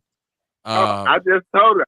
I got a comment right there. Read my comment too. I'm not gonna read yours. I'm not fucking with you tonight. I'm fucking with you tonight. Free Sean Moore, man. Free Sean Moore, man. Y'all better buy a t-shirt or something. Erica said, I helped start the fight for 15 years and had people walk off the job all the time. I quit twice. Last time was after I caught West from SEIU sneaking, taking pictures of female asses, and they did nothing. So, oh shit, it gets hotter. I said that. Oh, okay. My bad. I thought that was Erica. My bad. Shout out to Deacon Mikey Davis, neighborhood. What it do? Follow what it do, man. One of the fellas, man. One of my fellas, I should say. He said, what up, brothers? How you doing? Sean is going. When you start arguing with Mama Jenkins, you probably finna get hung up on. I didn't argue with Mama Jenkins. Okay. I don't like for nobody to disagree with her. Just don't say nothing. I didn't disagree with her either. Okay. I just said that these ain't the same type of niggas. Oh, okay. I was finna you know what I mean? All of them, they fought for that shit. These niggas, they compromised. Deacon Mikey Davis is saying, Sean, what it do? Y'all know this is family. Oh, you know what to do, man. Shit as usual. Right. They say little Sean Moore always starting shit, right? Napoleon himself. Sayer said, Kevin Barnes, you look like you shot the first punch. You know what? I wasn't first, but I think I might have been third or fourth. Well, it depends on what fight we talking about. Because a couple of them I did start it, right? Like I was like, what you say? Pong. For real, no cap. So you're right in that. I did a couple times. And a couple times I was retaliating because they hit one of my partners, and I saying, "You hit my brother." That's what I'm saying. Shout out to Wayne Richards. We talked about last night what actually happened in this fight and how it progressed into me getting involved with it, and it was it's a very funny story. It's one of those things where you say it's so crazy that that's true, right? It's so wild. Like you want to say that didn't really happen, but it absolutely did, and the shit was. It's a good thing it wasn't no Twitter or Instagram or none of that shit back then, because we all would have went to jail. I'm just telling you, like, it was crazy. I damn near got kicked out of school. We'll say that for another show, right? The trials and tribulations of the Negro. That's another reason why this video exhilarating. You know what I mean? A lot of us brothers got memories like that. You know what I mean? Where it was some racial shit like that. You know what I'm saying? Where they started some bullshit and then we had to finish it. You know what I'm saying? Time to ride. So that's another reason why this video is exhilarating. We know what they felt like. Yes. When they, you know what I mean? We know what that feel like. Yes. And Kamar, the thing that resonated to me at first was initially it was their assault, right? It was them. They got the first wave. And then we regrouped and said, time to fucking ride. We just y'all want to fight. Like right. Oh, y'all want some capital. We know how to do this. Hey, we know how to tear some shit up. Y'all started with the right one. Come on, man. Listen, and this is what scares them the most. Y'all got to understand, this is terrifying. This is horrifying for especially racist white people to say, shit, we put a twist on everything. We do it with so much style. A motherfucker jumped in the water off a boat. A motherfucker got a chair and played sweet chin music. We got plenty practice with this shit, right? That's what I'm saying. With the wrong motherfuckers. We got practice. We know how to go somewhere and be ready to tear some shit up. Listen, nobody advocates violence, but most of us grow up in neighborhoods and communities that are violence is the norm. It's the culture of dysfunction. So when I say I don't endorse violence, but I know what an ass whooping should look like, right? I'm not saying all over the place. Right. I'm not saying I want anybody to get beat up. Hey, that shit was like an old Batman TV show. You just showed your age, Kamar, because I was showing that show some real shit. Look, just surf the internet and watch the variety of just watch it, right? But like you watch how people put puts on it. But that motherfucker had his feet hanging out the front of them Crocs, man. Oh my God. He got his ass whooped. I don't understand why people wear them shoes, man. Like first time I seen those shoes was because my mama a nurse. She been a nurse for over 30 years. And they was like the first people I ever seen wore, they called them clogs back then. Yeah. Clogs or Crocs. Yeah. And then the CNA start wearing them, then the daycare workers, and now hood dudes wearing them. Right. Well, and at first it was just women wearing them. And then brothers showed up and it's like, what? Yeah, man. And now I wonder how the stock gonna do when they see how they fare in the fight, you know. Well, they ain't fighting shoes. We know they ain't fighting shoes, right? I just think they got their ass whooped real good. You got whooped out your Crocs, man. It was a lot going on that day. No, whooped through your Crocs. Right. Be crocified. Erica Hunt says she sure did fight back and she was 10 years younger than me. That's a hot one, Erica. That was combat. Let me check. Shabaka says check him out on Frontline Black News on YouTube. Tiarsha Arthur said, Kevin, your flip phone don't show the name of the person who made the comments referring to you, saying it was Erica's comment, but it was Sean's. Well, that's not my system's fault. That's my fault because I'm walking and chewing gum at the same time. If you gonna manage 3 people on the show, Sean Moore on the phone and the chat room, I want you to be all the way on point. This shit ain't easy. Don't get me wrong. I make it look smooth. This shit ain't easy. So I fuck up from time to time. Players fuck up. Erica Hunt said, Mama Jenkins, thank you for starting the fighting movement. I'll continue to battle. It's not been an easy fight. When we got to people like Sean Moore, Union blasting all of our hard work. Ooh, shots. No, hold on, Time out. Hold Time out. on, Sean. I'm on my chat room. I'm in my chat room. Sayer says, I hope this galvanize our communities everywhere. That's what we're hoping for. That is what we're hoping for. That's why we talking about it. It ain't about the hype, because I done had enough fights to not get excited when I see a motherfucker fight. Right. But when I see a fight when you fighting for something, and we fighting together against this fucking white privileged, entitled fucking mentality that, fuck the niggers. No, fuck you, kindly, sir. And you can take this chair with you. He said a chair can rest your ass or beat some ass. Shout out to Atlas Burns. He said, I cried like the Holy Ghost came over me when that's dope. Hey, that's dope. Is that dope? Yeah, that's dope. Man, the family, man. What's happening, man? Love it, man. Love it. T's and fees, right? What up, cuz? Yes, sir. Absolutely. Big homie. OG, triple OG. Sayer, he's laughing his ass off in the chat room. Shabaka said, I remember Batman in prime time 68 to 78. I wouldn't even think about. We wasn't even on Capitol yet. That's how it predates our capitalism. And our father. No, I was on Capitol, brother. I wasn't. I said, I'm talking about me and my family. I know you old as fuck. I know you was there.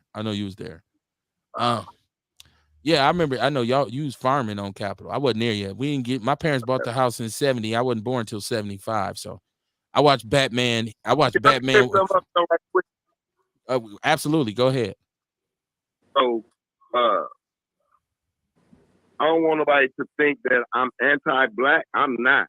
I'm pro-black. Gonna die pro-black. Gonna represent my people to the day I die. I didn't say I was anti-union. I'm pro-union if it's a black union, right?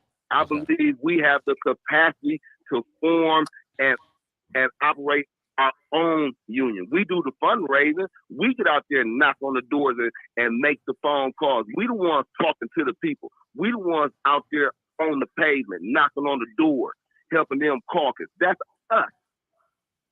Okay. But they still running it. So don't never say I'm anti-union or union blasting. I'm blasting a union that really ain't about my people, and I'm telling my people that we have the capacity to start our own union and have a more powerful union than any union this country has ever seen. I'm laughing at you because you don't give a fuck. You're going to start some shit anyways. It don't matter how many times we say we ain't arguing tonight. You still like I would never take you to no party because you be in the party like, I hate chocolate cake. I'm finna turn that goddamn table over. I love it. Now I gotta let Erica have her rebuttal. Erica, go ahead, because y'all want to make this good day a bad one. Go ahead. I ain't gonna rebuttal Sean more stuff because when I be tagging him in posts, he don't be wanting to smoke. But I don't be on Facebook like that. But I tag you first and last name. But anyhow, I just wanted to mention that my favorite character of the Alabama Boat Party was the young lady in blue with the waitress apron on. She was working and she was hitting niggas or females. She didn't give a fuck. So we'll call her sister girl. We'll call her sister girl. That was Shira. That was Shira right there. She was taking down niggas. Sister girls was the ones who was beating up white ladies, and when the police started arresting folks, they got the hell up out of there without charges. So that's right. Sister girl right there. I didn't see no black women in handcuffs. They did shake the scene. And at one point, because I know they're gonna have a warrant, because it's apparent they was beating the shit out the one lady, the one Karen who was down, but they did get the fuck up out of there. I didn't see no sister in cuffs. Black women will move around on your ass like, shit, there go the police, baby. I'm gone, baby. I'm in the car. Damn, where my girl go? And that's some bullshit too, though. Like you said, they're gonna wind up with warrants or something. Because you're right. You know what I mean? And that's what I was talking about. How these motherfuckers are starting shit, but then in the end they play victim. You know what I'm saying? Like, no, how about we get to the root of the motherfucking problem and discipline the motherfuckers that started the bullshit? You know what I'm saying? But no, it's gonna be a bunch of black folks that's gonna catch a bunch of tickets and shit, and they're gonna treat these white people like victims. Go ahead, Real. Pop your peas. Oh no, I was just saying I seen it was like a GoFundMe started for the black folks for any legal troubles they go Especially into. chairman. Huh? Chairman. Oh, that's for the chairman. I said, okay. I hope, because he gonna get Oh, charged okay, for yeah. real. And that's some more shit. And then that's some more shit that they gonna do. You know what I mean? Think they Lawsuit. already at I think they already at a few thousand, you know, but that's what I was gonna also say. Like, I hope these cats, I mean, they in Alabama, so they already know how it go down there. Yeah. So I hope they already ready to use the buddy system for the rest of the year, so that it ain't no random folk being found and shit like that. Cause you know, they known for you know, back in the day when shit happened, it'd be a group of them hop in the truck and just look for a random black person to fuck with. So with this shit, I'm sure they probably in they chest right now. So hopefully everybody operate with sense and caution and use that buddy system. I want to say this too, as a northern Negro with southern sensibilities. My family is from the South. Moms and pops straight out of Mississippi, Leake County and Itala County, Kosciuszko, Thomastown, what it do. My family down there. The South is not the old South. See, they're not your grandfather's Negroes either. There are a lot of black people holding offices down there in law enforcement, in government, in, you know, positions. And so hopefully this will provide some balance to what's about to happen, because we know anytime there's a situation like this, and people have already put up so many different angles of this conflict, that all the police really have to do is sit there and just take notes. So there's definitely going to be some warrants, some charges. We just need to make sure that it's equal. We need to make sure no black man is getting 25 years. Chairman shouldn't get 25 years. You know what I mean? She-Ra shouldn't get 15. You know, Sister Girl shouldn't get 10. You give everybody tickets and say, thank God that nobody gets stabbed or shot. They shouldn't get shit, because you know what I mean? It's like, I want to say it's similar to the incident when the sister with the lady and her son, you know, when her son shot the guy who punched his mama. You know what I mean? It's like they there to protect this dude and help, you know what I'm saying, to stop this shit. Because them motherfuckers started it. He was doing his job. I seen you most can't of them. park your boat here. You know what I mean? And then they want to fight. Yeah. You know what I'm saying? It shouldn't go no farther than that. Right. Hopefully not. Well, you know. But Scarface like I once said, you know what I mean? They're going to be the victims in the end. Because they got once their said, since justice is blind, it's time to buy the bitch some glasses. Like, I remember Scarface saying that on Crooked Officer. Straight right? up. But this is all, listen, I think when it's for us, we have to support it. Sire, you make a great point. He says, if it's a legit GoFundMe, I'll share it. I will too. And I'll put some money on their books. So I seen the great elder Dr. Kaba Kamene shared. So hopefully he vetted it, but I'll see if I can get some more information. Okay, because Erica's saying be careful with the GoFundMe because anyone can crop a photo and create it. Yeah, we know, and that's why I like the fact that the brother said if it's legit, because I feel the same way, because I got some twos and fews for it if it's real. You know what I mean? But I ain't trying to send it to no, motherfucker laughing, talking about, oh shit, we smoking good tonight. I'm not gonna give you my money. Sean Moore said it's Tiarsha Arthur, because she'll be at me about my phone. Sean Moore is correct about some unions. Wasn't shit. She said, I paid union dues and union reps for a First Start Bank in the late 90s. Didn't do shit. She's saying S, but I'm saying shit because I'm an outlaw. She said, we the workers had to defend ourselves. She said, we the workers had to defend ourselves. So big props to the ones that are actually doing something. Yeah, see, and that's what I was saying. You know what I mean? Like as in any occupation, you know what I mean? You're gonna have some people in there that ain't gonna give a fuck, and then you're gonna have some people that give a fuck and really working. Right. I've had bad mailmen. I've had bad garbage people who spill garbage juice that smell like ass and shit in front of my house. And don't, I go to McDonald's sometimes, I don't get my fries, right? I've been in Walmart with a person with shitty ass customer service skills. But do I think everybody who works in Walmart is on some bullshit? Do I think every mail carrier is on some bullshit? Do I think all sanitation workers are full of shit? No, I don't. I just call a spade, right? So that's what the unique thing about this ass whooping is. Are all white people racist? Maybe not. I don't know. I'm not one of those black people says they're not all racist. I think it's impossible not to be racist. I'm black. I want to see black people win. I want to see black people get over. I want to see us get ahead. I want to see us empowered financially, spiritually, physically. So that kind of means I'm racist because I care more about my race than I do about yours. The problem is, I mean, the thing is, I don't hate other races. I just love mine. And in this country, if you're pro-black, they think you're anti-white, which is a total misconception. Hey, Go ahead, bro. take a look at that though. Racist, like with the ist on it. You know what I mean? Like a scientist. You know what I mean? Like, do you really? Is it just a study of a race? You know what I mean? And they done turned that into something that's like the hate of another race. Yeah, Kamar, you make a great point. We talk about, epistemology and, we talk about words, right? We talk about understanding. When you say scientist means you have studied science to a great degree and you utilize scientific information to explain certain things. So when you say racist, it means you have gone into depth understanding who you are and what your race is. Right. So you, in essence, can't help but be a racist. And ain't nothing wrong with that. No, the problem is when I violate you because of how I feel about my race. That's where a problem comes. There we go. Y'all can cash out me or Kamar for that. Kamar, just send me some of it. I'm just saying, chop it up, right? We don't. We in this thing together. Chop it up. We don't have power to be racist. To truly be so we can be prejudiced, we can be bigots, but to be racist mean that you have the capacity and power to oppress another people simply on the grounds that they don't look like you type shit. So that would be the true definition of a racist or racism.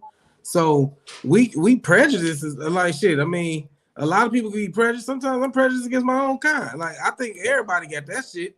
Yeah. Be real. I think what you're saying probably would be more racism. Racism? Yeah, you know what I mean? A racist would be a racist practicing racism. Okay. Right. So to be a race, like you said, a scientist is somebody who practices science. A racist is someone who practices racism. And in order to practice racism, you have to have an infrastructure and power behind you that empowers you to enact that shit. You know what I'm saying? Well, there's the belief and then there's the execution. Hey, we gotta throw you in on this Cash App too. You might have the belief, but you don't have the resources to exercise it. Right. I hear what you're saying, but I think we do have the capacity to be racist. I believe that there's good racism. And I'm not even against racist white people, right? Yeah. I'm not. I think everybody should have pride I would prefer they be honest about it up front. Right. My problem comes once again when you try to exercise what Kamar said, when you try to exercise racism. You can be a racist, but don't try to exercise racism. Right. So I think we all just kind of connected like Voltron on that. So I guess, Kamar, we do got to share the Cash App with Rail. Damn. Hey, look, y'all can keep He said, y'all go ahead and keep that shit. I'm cool. See, right. You want to be Ice Cube. You don't want to sign a contract. God damn. You gonna make me into Jerry Heller. God damn. I like to be a free agent. Right. Deacon Mikey Davis said, Kamar, I've been saying this for years. Ewok says, Kev, you're prejudiced. That means you prefer your own. I just like to use the word pro. I'm pro-black. It doesn't mean I'm anti-white. Right. It does not mean that, but they put that. It's just like how they bastardized the term woke. We've talked about that. How this was initially just a word, which I never applied to myself, because to say I'm now woke would mean at one point I was asleep. I've never been asleep. My mother wouldn't allow us to sleep. That was her main thing. You ain't gonna be no dumbass nigga. I'm gonna tell you what the fuck it is, right? So I've never been asleep. So I understood what it meant, but I was never like, oh, I'm woke. So people like to identify in that regard. What the powers that be do is they manipulate the language, right? This is why conversation is so important. When you say you woke, those woke, and they turn this shit into something bad. They have to make so the trick is to make shit derogatory, to make I was just talking to somebody about this the other day, like how conspiracy theorists came into act was when motherfuckers was questioning the way JFK died. So if you didn't believe the mainstream narrative, you were a conspiracy theorist because it it devalues your opinion and intelligence. So when we start saying people woke, or just like Hotep is a beautiful word when you know the definition of it. It means basically I wish peace and abundance. You know what I'm saying? But we'd be like, oh, this Hotep ass nigga. I'm guilty of that shit. I be on that bullshit. I ain't gonna lie. But I'm willing to talk about the coon in me sometimes. Yes, I've said that before. Like them Hotep ass niggas. They have to dirty a word to prevent other people from becoming that shit. So like even with being woke, now it's used for them damn liberals that want to put your kids in a dress. Now that's woke because the same they had motherfuckers to who said you need a pronoun now. Right? They want to make 3 bathrooms now. These is who they attributing that to woke. You know, it's just similar to how they tried to, and shout out to Obama, they tried to hitch the LGBTQ agenda to the black agenda. And it's 2 totally different things. But they did that. They did that. They did that. They tried to, and it's like, well, I couldn't believe you don't understand. Like, what you mean? That shit ain't got nothing to do with me. I wasn't listen. It's whole other show, right? Whole other show. Mikey Davis said, if you he said, if you play a violin, you're a violinist. If you're a bike rider, you're a bicyclist. We are part of a race. So we all racist. Some shit like that. For the record, I'm prejudiced as fuck. And listen, sometimes the most important part is to say it out loud. We talk about affirmations, right? You can say you black and you proud. Say it out loud. You hate anybody. I'm black and I'm proud. That's like, and that's what I said. Like, you can have cultural pride. Like, I consider myself a Pan-Africanist. That don't mean I hate white folk. I just believe that we have to buy with our own, breed with our own, strengthen our nation before we get to fucking with anybody else. I mean, maybe down the line, if you want to fuck with other folk, do that shit. But first, let's empower us so we have leverage. Because you can't keep begging motherfuckers to treat you right. And you have to have leverage and say, look, motherfucker, you gotta treat me right or else. Like that shit on Saturday was the or else. But and they taught us to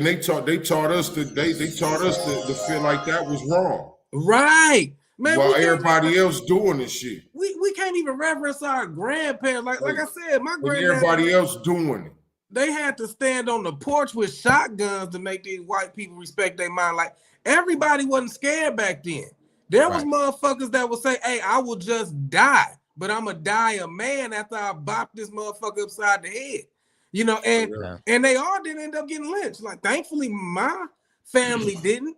They just knew all them the crazy ass burses, leave them motherfuckers alone type shit. Right. Well, you know, once again, there's a lot of brothers who did escape north, and not like that narrative ain't told. That there's a lot of dudes who fucked the white dude up, and mama and them had to get him out of town and put him in somebody's trunk. His ass had to get to Chicago by the morning. Look at the dude they based the Lone Ranger off of, Bass Reeves. He headed west because he beat his slaveholder's ass, and then went west and became one of the baddest bounty hunters where they made a white man. We still waiting on that movie, by the way. We still waiting on that movie. There's some low budget ones on Prime about him. I tried to watch the one. I didn't like it. They say, you know, we did the Harder They Fall, and that was but it was a fictionalized account. But you know, but it's with just real people names and the shit. Right. And so Cherokee Bill and all those dudes. I was once a Wild Wild West enthusiast. So I can admit to you, I had the Time Life book series. Don't laugh at me. Hey, shit, I had them shits. I had it in. It had a whole volume dedicated to Black outlaws. Like, you learn about Bill Pickett and all them people. Go ahead, brother. I used to go through the Encyclopedia Britannica for fun, just volume after volume. My auntie had them and shit. I used to watch the commercials with that boy. Remember me? I had a report to do on space like that. Go ahead, Kumar. I read all that shit. Man, I used to love them magazines, man. see? Man. When I was in Dodge, I used to read every word in that motherfucking time. Yeah, man. Yeah, and once again, the most beautiful thing about all this is I want to put a rest in peace to the narrative that black men ain't gonna do shit. that you see, you talk about us, them motherfuckers won't defend their women, they won't stand up for each other, they won't stand together. Bullshit. And it happens more often than you think. This is just an instance where it was on social media. I'm telling you, I did this in 1994 at the age of 18, multiple times. I've done this in the city of Milwaukee with brothers where somebody was pressing us and we said, shit, it's 8 of us, but fuck it. We got to get to the car, man. It is what it is. It's go time. If you some motherfuckers say if you scared, go to church, right? And we know who didn't fight because his ass won't be with us next time. Nah, motherfucker, you won't throw your hands. You stay your ass at home. You be with your mama. Dion says, I can't stand them motherfuckers. Listen, I have no malice towards white people. Right. I don't. Yeah, dude. I don't, because to me, to hate somebody takes too much energy. I'm fully aware of them. I understand their mentality a lot of times. My gift is discernment. A lot of times when I see them, I'm already knowing what's the deal. I'm rarely wrong with this. I can see you and say, oh, I know what this motherfucker on. You can read. And sooner or later, it'll come out. And motherfuckers done got touched because of that. Like, you fucking with the wrong one. I'm not him, right? So, and a lot of us feel that way, but this is just for me a beautiful show of what it could be. And I hope, if we're going to do anything for our young people, we need to show them this video and say, get past the fact that it's a big ass fight and understand the fight. The point of it is that we're all standing together here. We are together and we're vicious. We're upset because of what they did. That's why a chair comes out. That's why motherfuckers getting through in the water. And as bad as I didn't like to see the females get hit, a bong, bong, bong. You know what I'm saying? Say motherfuckers get hit every day, B. I'm just saying. Erica Hunt says, I really be tired of hearing we need to create our system. Sean Moore, when history is shown, they will burn down a whole city to keep them from creating our own system. Y'all gonna go at each other regardless. They built that shit back up. Wednesday, y'all. It's gonna be a good one Wednesday. Wednesday will be a great one because I swear I'm gonna let them go. I just tonight I want to keep it on. I want to keep it on this tonight. I want to keep it on this tonight. Jaku Hill, he says, that's a female. I'm sorry. Great show, family. Keep going. Thank you. I appreciate that so much. Please share this show. Please share this show. Please share this show. Sean Moore, you do have my respect because you are continuing to fight. Hey, fight with everybody. That's the problem. That's beautiful. Like, you can the baddest little dude in your class. Definitely gonna continue to fight. Right. Definitely gonna continue to fight. The dude that keep us from having recess and he still won't shut up. Just shut up so we can go outside. Fuck that, ain't nobody going outside. How do I know? Because that was me. Cam, shut the fuck up. No, you shut the fuck up. Okay, Mr. Barnes, well, you staying here by yourself. Damn, snitch. I'm beating your ass at the school. But yeah, man, I felt good. I felt energized, and I felt like this was a symbol of what we can actually do. If that energy, if there's any way we can harness this energy and this mentality. And I seen somebody put up a post say, normally when we see something on social media, it's like, all right, well, we seen it, we've done it, let it go. She said, it was a sister. She said, no, keep this open. Let's keep talking about this for the next few years. Let's look at this video and see what we can actually do. The symbolic nature of these two white dudes who think they got a brother cornered, and then you see 5 brothers who say, and start coming toward them and put the foo-fops on them. It was beautiful, and it was very symbolic because there's too much of them and instances of them doing these kinds of things to us. I still go back to the irony that this is Montgomery, Alabama. This is the Montgomery bus boycotts. This is what kicked the civil rights movement off. So if God says, well, you know what, I'm going to start it from there again. So we'll call this the minority boat boycott. To go along with the bus. You got to be looking up in the sky for a sign. Sometimes we ask for things and we don't look. We're not prepared to receive them, and we don't look to see the signals there. This was a sign. This is a sign to us. Stop fucking killing each other. Stop being so intent at getting at each other. You don't have to agree about everything. But when it's time to ride, it's time to ride. Right? That's all I say. It's sometimes you got to say, man, we'll talk about that shit after this. after this. I love my brother Minister Farrakhan, who says we're not gonna argue about religion because we don't know what the hell it means anyways. We will argue about that when we get free. I'm gonna post that quote again. It's one of the most poignant things amongst many that I've heard him say. This is why I rock with Minister Farrakhan. Let's see. No, Emmett Till was not killed in Alabama. He was killed in Money, Mississippi. He was killed in Mississippi. So yeah, Erica, yeah, missed on that one, but it's all good. That's why we're here. Kamar, man, that you and Ticey Gotsey, man, y'all, it was just incredible, man. I love it. I love it. I called you. I had to give you credit, man. It's one of the things where I didn't think about how much fun I actually had until I got home and shit. And I was sitting there like, dog, that shit was dope.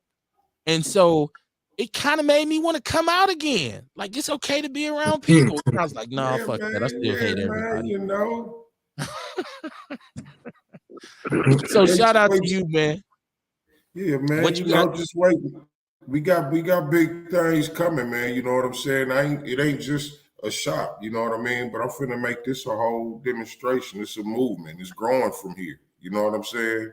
My thing ain't just about the money, you know what I mean? It's more about teaching and getting more people. I'm just a bridge to a healthier lifestyle. I ain't the answer. You know what I'm saying? So I'm here in the community for the people. You know what I mean? I got it there. Like we say, we ain't trying to knock the stuffing out your Egg McMuffin. You know what I mean? I just want you to be well. So my stuff is affordable. I got stuff that tastes good, and I got stuff that's convenient for you, man. Just come on down to the House of Vitality at the Sherman Phoenix, 3536 West Fond du Lac Avenue, y'all. Yeah, man. It's a dope look, man. Dope look. And I know a long time ago, Kamar, we've had conversations where we wanted to kind of centralize things and get kind of like a whole location that serves all our needs. And I just feel like you inspire me to say, okay, now you need to develop your piece to add it to that, so we could, because we've had these conversations many a time. We building here. We build it. Yeah, and I ain't gonna share because I know it's a lot of sneak listeners. I see y'all sneak listeners. Shout out to y'all. Share the show with your sneaky partners. But yeah, it was dope. Real, I got a chance to get your books. I got into it a little bit. The 40 ways to be dope. 40 ways to be 12 steps to becoming your own dope. Yeah. I'm sorry. I got it. I start getting into it. I'm gonna get into it more. Thinking about the 40 ways to get $40. Right, to get $40, right? That's the next one. I haven't gotten into the gratitude. What you want, Kev? What you want, man? What you want? I don't know, man. I tell you, be a lot of shit. I have to process a lot of shit, but I'm glad I got the books. And like I said, I skimmed it because I'm a skimmer. Yeah. So I was looking at when you were talking about emotional intelligence and all this kind of stuff and perception and your struggle and all that. So I got to get more into it, but it's a dope look. What do you have coming up? Because we'll be back Wednesday. I don't know if it's time to start asking people what they got to do this week. One person say, Kev, I got to go to work. What the fuck you talking about? Tomorrow I'll be at the House of Vitality at the Sherman Phoenix, 3536 West Fond du Lac. I didn't know where you was gonna be, Kamar. I didn't know you gonna be there. What is he? 11 to 7? 11 to 7. Okay. Yeah. So what you got coming up this week, Fonzarelli? Shit, same old. Talking my shit on TikTok, and like I said, you know, that video, you know, fuck the fight. The most beautiful thing was the unity and the urgency of being your brother's keeper. So in the spirit of that, like I said, man, y'all check out 1804, The Hidden History of Haiti. That's by Tariq Nasheed. And then also catch Hidden Colors 1 through 5 if you ain't seen them, where it busts down the tactics of racism and things we can do to fight against it, you know, especially group economics and shit like that. You know, it's dope for folk to be a soldier. It most definitely is, but wars also need generals, colonels, thinkers, analysts, strategists, you know, so exercise that mental muscle, you know what I'm saying, as well as that physical muscle. Tiarsha said, can someone explain why the guy started hitting those clear people and then start hitting him with the chair? That part I didn't care for. Maybe I needed to explain to me. Well, you know what? Like I said, it was unfortunate to see the woman get hit with the chair, but I did understand why the brother why he chose to use the chair, because for so long in a situation like that, we have been like, well, we got to behave. We got to play by the rules. We got to be safe. We have to make sure we're behaving well. Well, the mantra for being well behaved came from our oppressors. So how can you allow the person who oppresses you to tell you how you should properly behave? I felt like the fact that he was working that one Bill out, one Ted out with the chair was beautiful. I did not like the part of him getting hitting the female with it, and he'll pay for it. But I think at that point he was just going, and it was just like because there was a brother who actually, one of the brothers who came down the dock hit a female as well and dropped her, and the police grabbed him immediately and handcuffed him.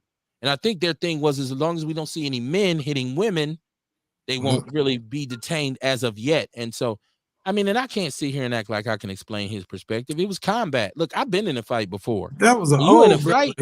He seen a dog sick on his mama. That Right. shit was some childhood trauma. Right. He remembered being called colored. That's what I'm saying. But I've been in a fight. And when you're in a fight, and that's the one thing when I was telling you the story about North Dakota, unfortunately, there were women. I didn't hit any women, but there were women who were hit because they were in the midst trying to either intervene, like get off my man or whatever. And it was like, get out the way. I don't never endorse hitting women. I never endorse hitting females. Never, ever, ever, ever, ever. And you won't get that from anybody on this show or this panel. And it was unfortunate. I know some black people like, fuck them. I get it. But I did not like to see the women get hit. So that's the only explanation I can give you for it. Shout out to Big Mike Kimmett. He said, shit, I bet white folks was cool as hell today, waving and shit. Hey, how you doing? Hey, Kev. Hey, Kev, how you doing? Grandbaby's half black. Free Pimp C. What you know about Pimp C? Hey, man, I just look like this, brother. Hold up. This is crazy shit. Let me see. I'm gonna close this chat room out. Ain't no rules in street fighting. You're right. When it's going down, see, that's the one thing is when it's a fight, if you ain't in it, get your ass out the way. You gotta get out the way. You fuck with a bull, you get the horn. Like it's just, I was trying to get my man. Well, that's why you got hit. I mean, and once again, I don't endorse that, but it is what it is. Ewok said, if you green, you in. That lady in the green dress was all over the place, so she got it. Ow, right? Sweet chin music. Sayer says, Kevin Barnes, you made me delete what I was gonna say. Hey man, go ahead, man. Go ahead. Say, hey, let it go, because we about to get out of here. Sean, what you got coming up, man? What's popping with you?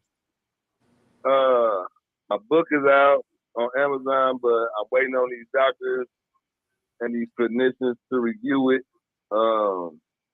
I'm ordering some publisher copies. It's Death Before Life, A Journey Through Trauma. So, and my son's show coming up on the 20th, so we getting ready for that. Still looking for some dancers. Hope we can find them. I don't just want no ass shaking. I mean, you got to be able to do a routine to the music. And I'm working on my next book, which I got to change the name of because I was gonna call it "I'm Not Your Nigga," and I don't think I can call it that no more. So okay. Once again, I want to shout out everybody who supports the show. Zaire says she got her ass in the fight. He said she got her ass in the fight. It is what it is. Happy birthday to Tiarsha Arthur. Happy birthday, my sister. You have a great day. Happy birthday, Tiarsha. One thing I want you, Tiarsha, I still have your hoodie, right? That's how crazy this is. Yeah, I know. It's wild. Shame on me. But I want y'all to understand this is not about celebrating random violence. And I want people to understand that in these days and times, Black people, we don't get shown a lot of shit to celebrate, and I ain't talking about no fake ass made up holiday where they make some ice cream and extend it 2 blocks. I'm not talking about no fake ass holiday that's made up by a government snitch informant that uses African languages and makes you think it's legitimate. All you Kwanzaa loving motherfuckers. Karenga was a snitch. I said it and I'll keep saying it. But every now and then we get what we deserve. And this was an illustration of what Black unification and solidarity looks like, right? This is a beautiful example of how we have to have each other's backs. It's also a beautiful example how if you ain't with the shit, get the fuck out the way.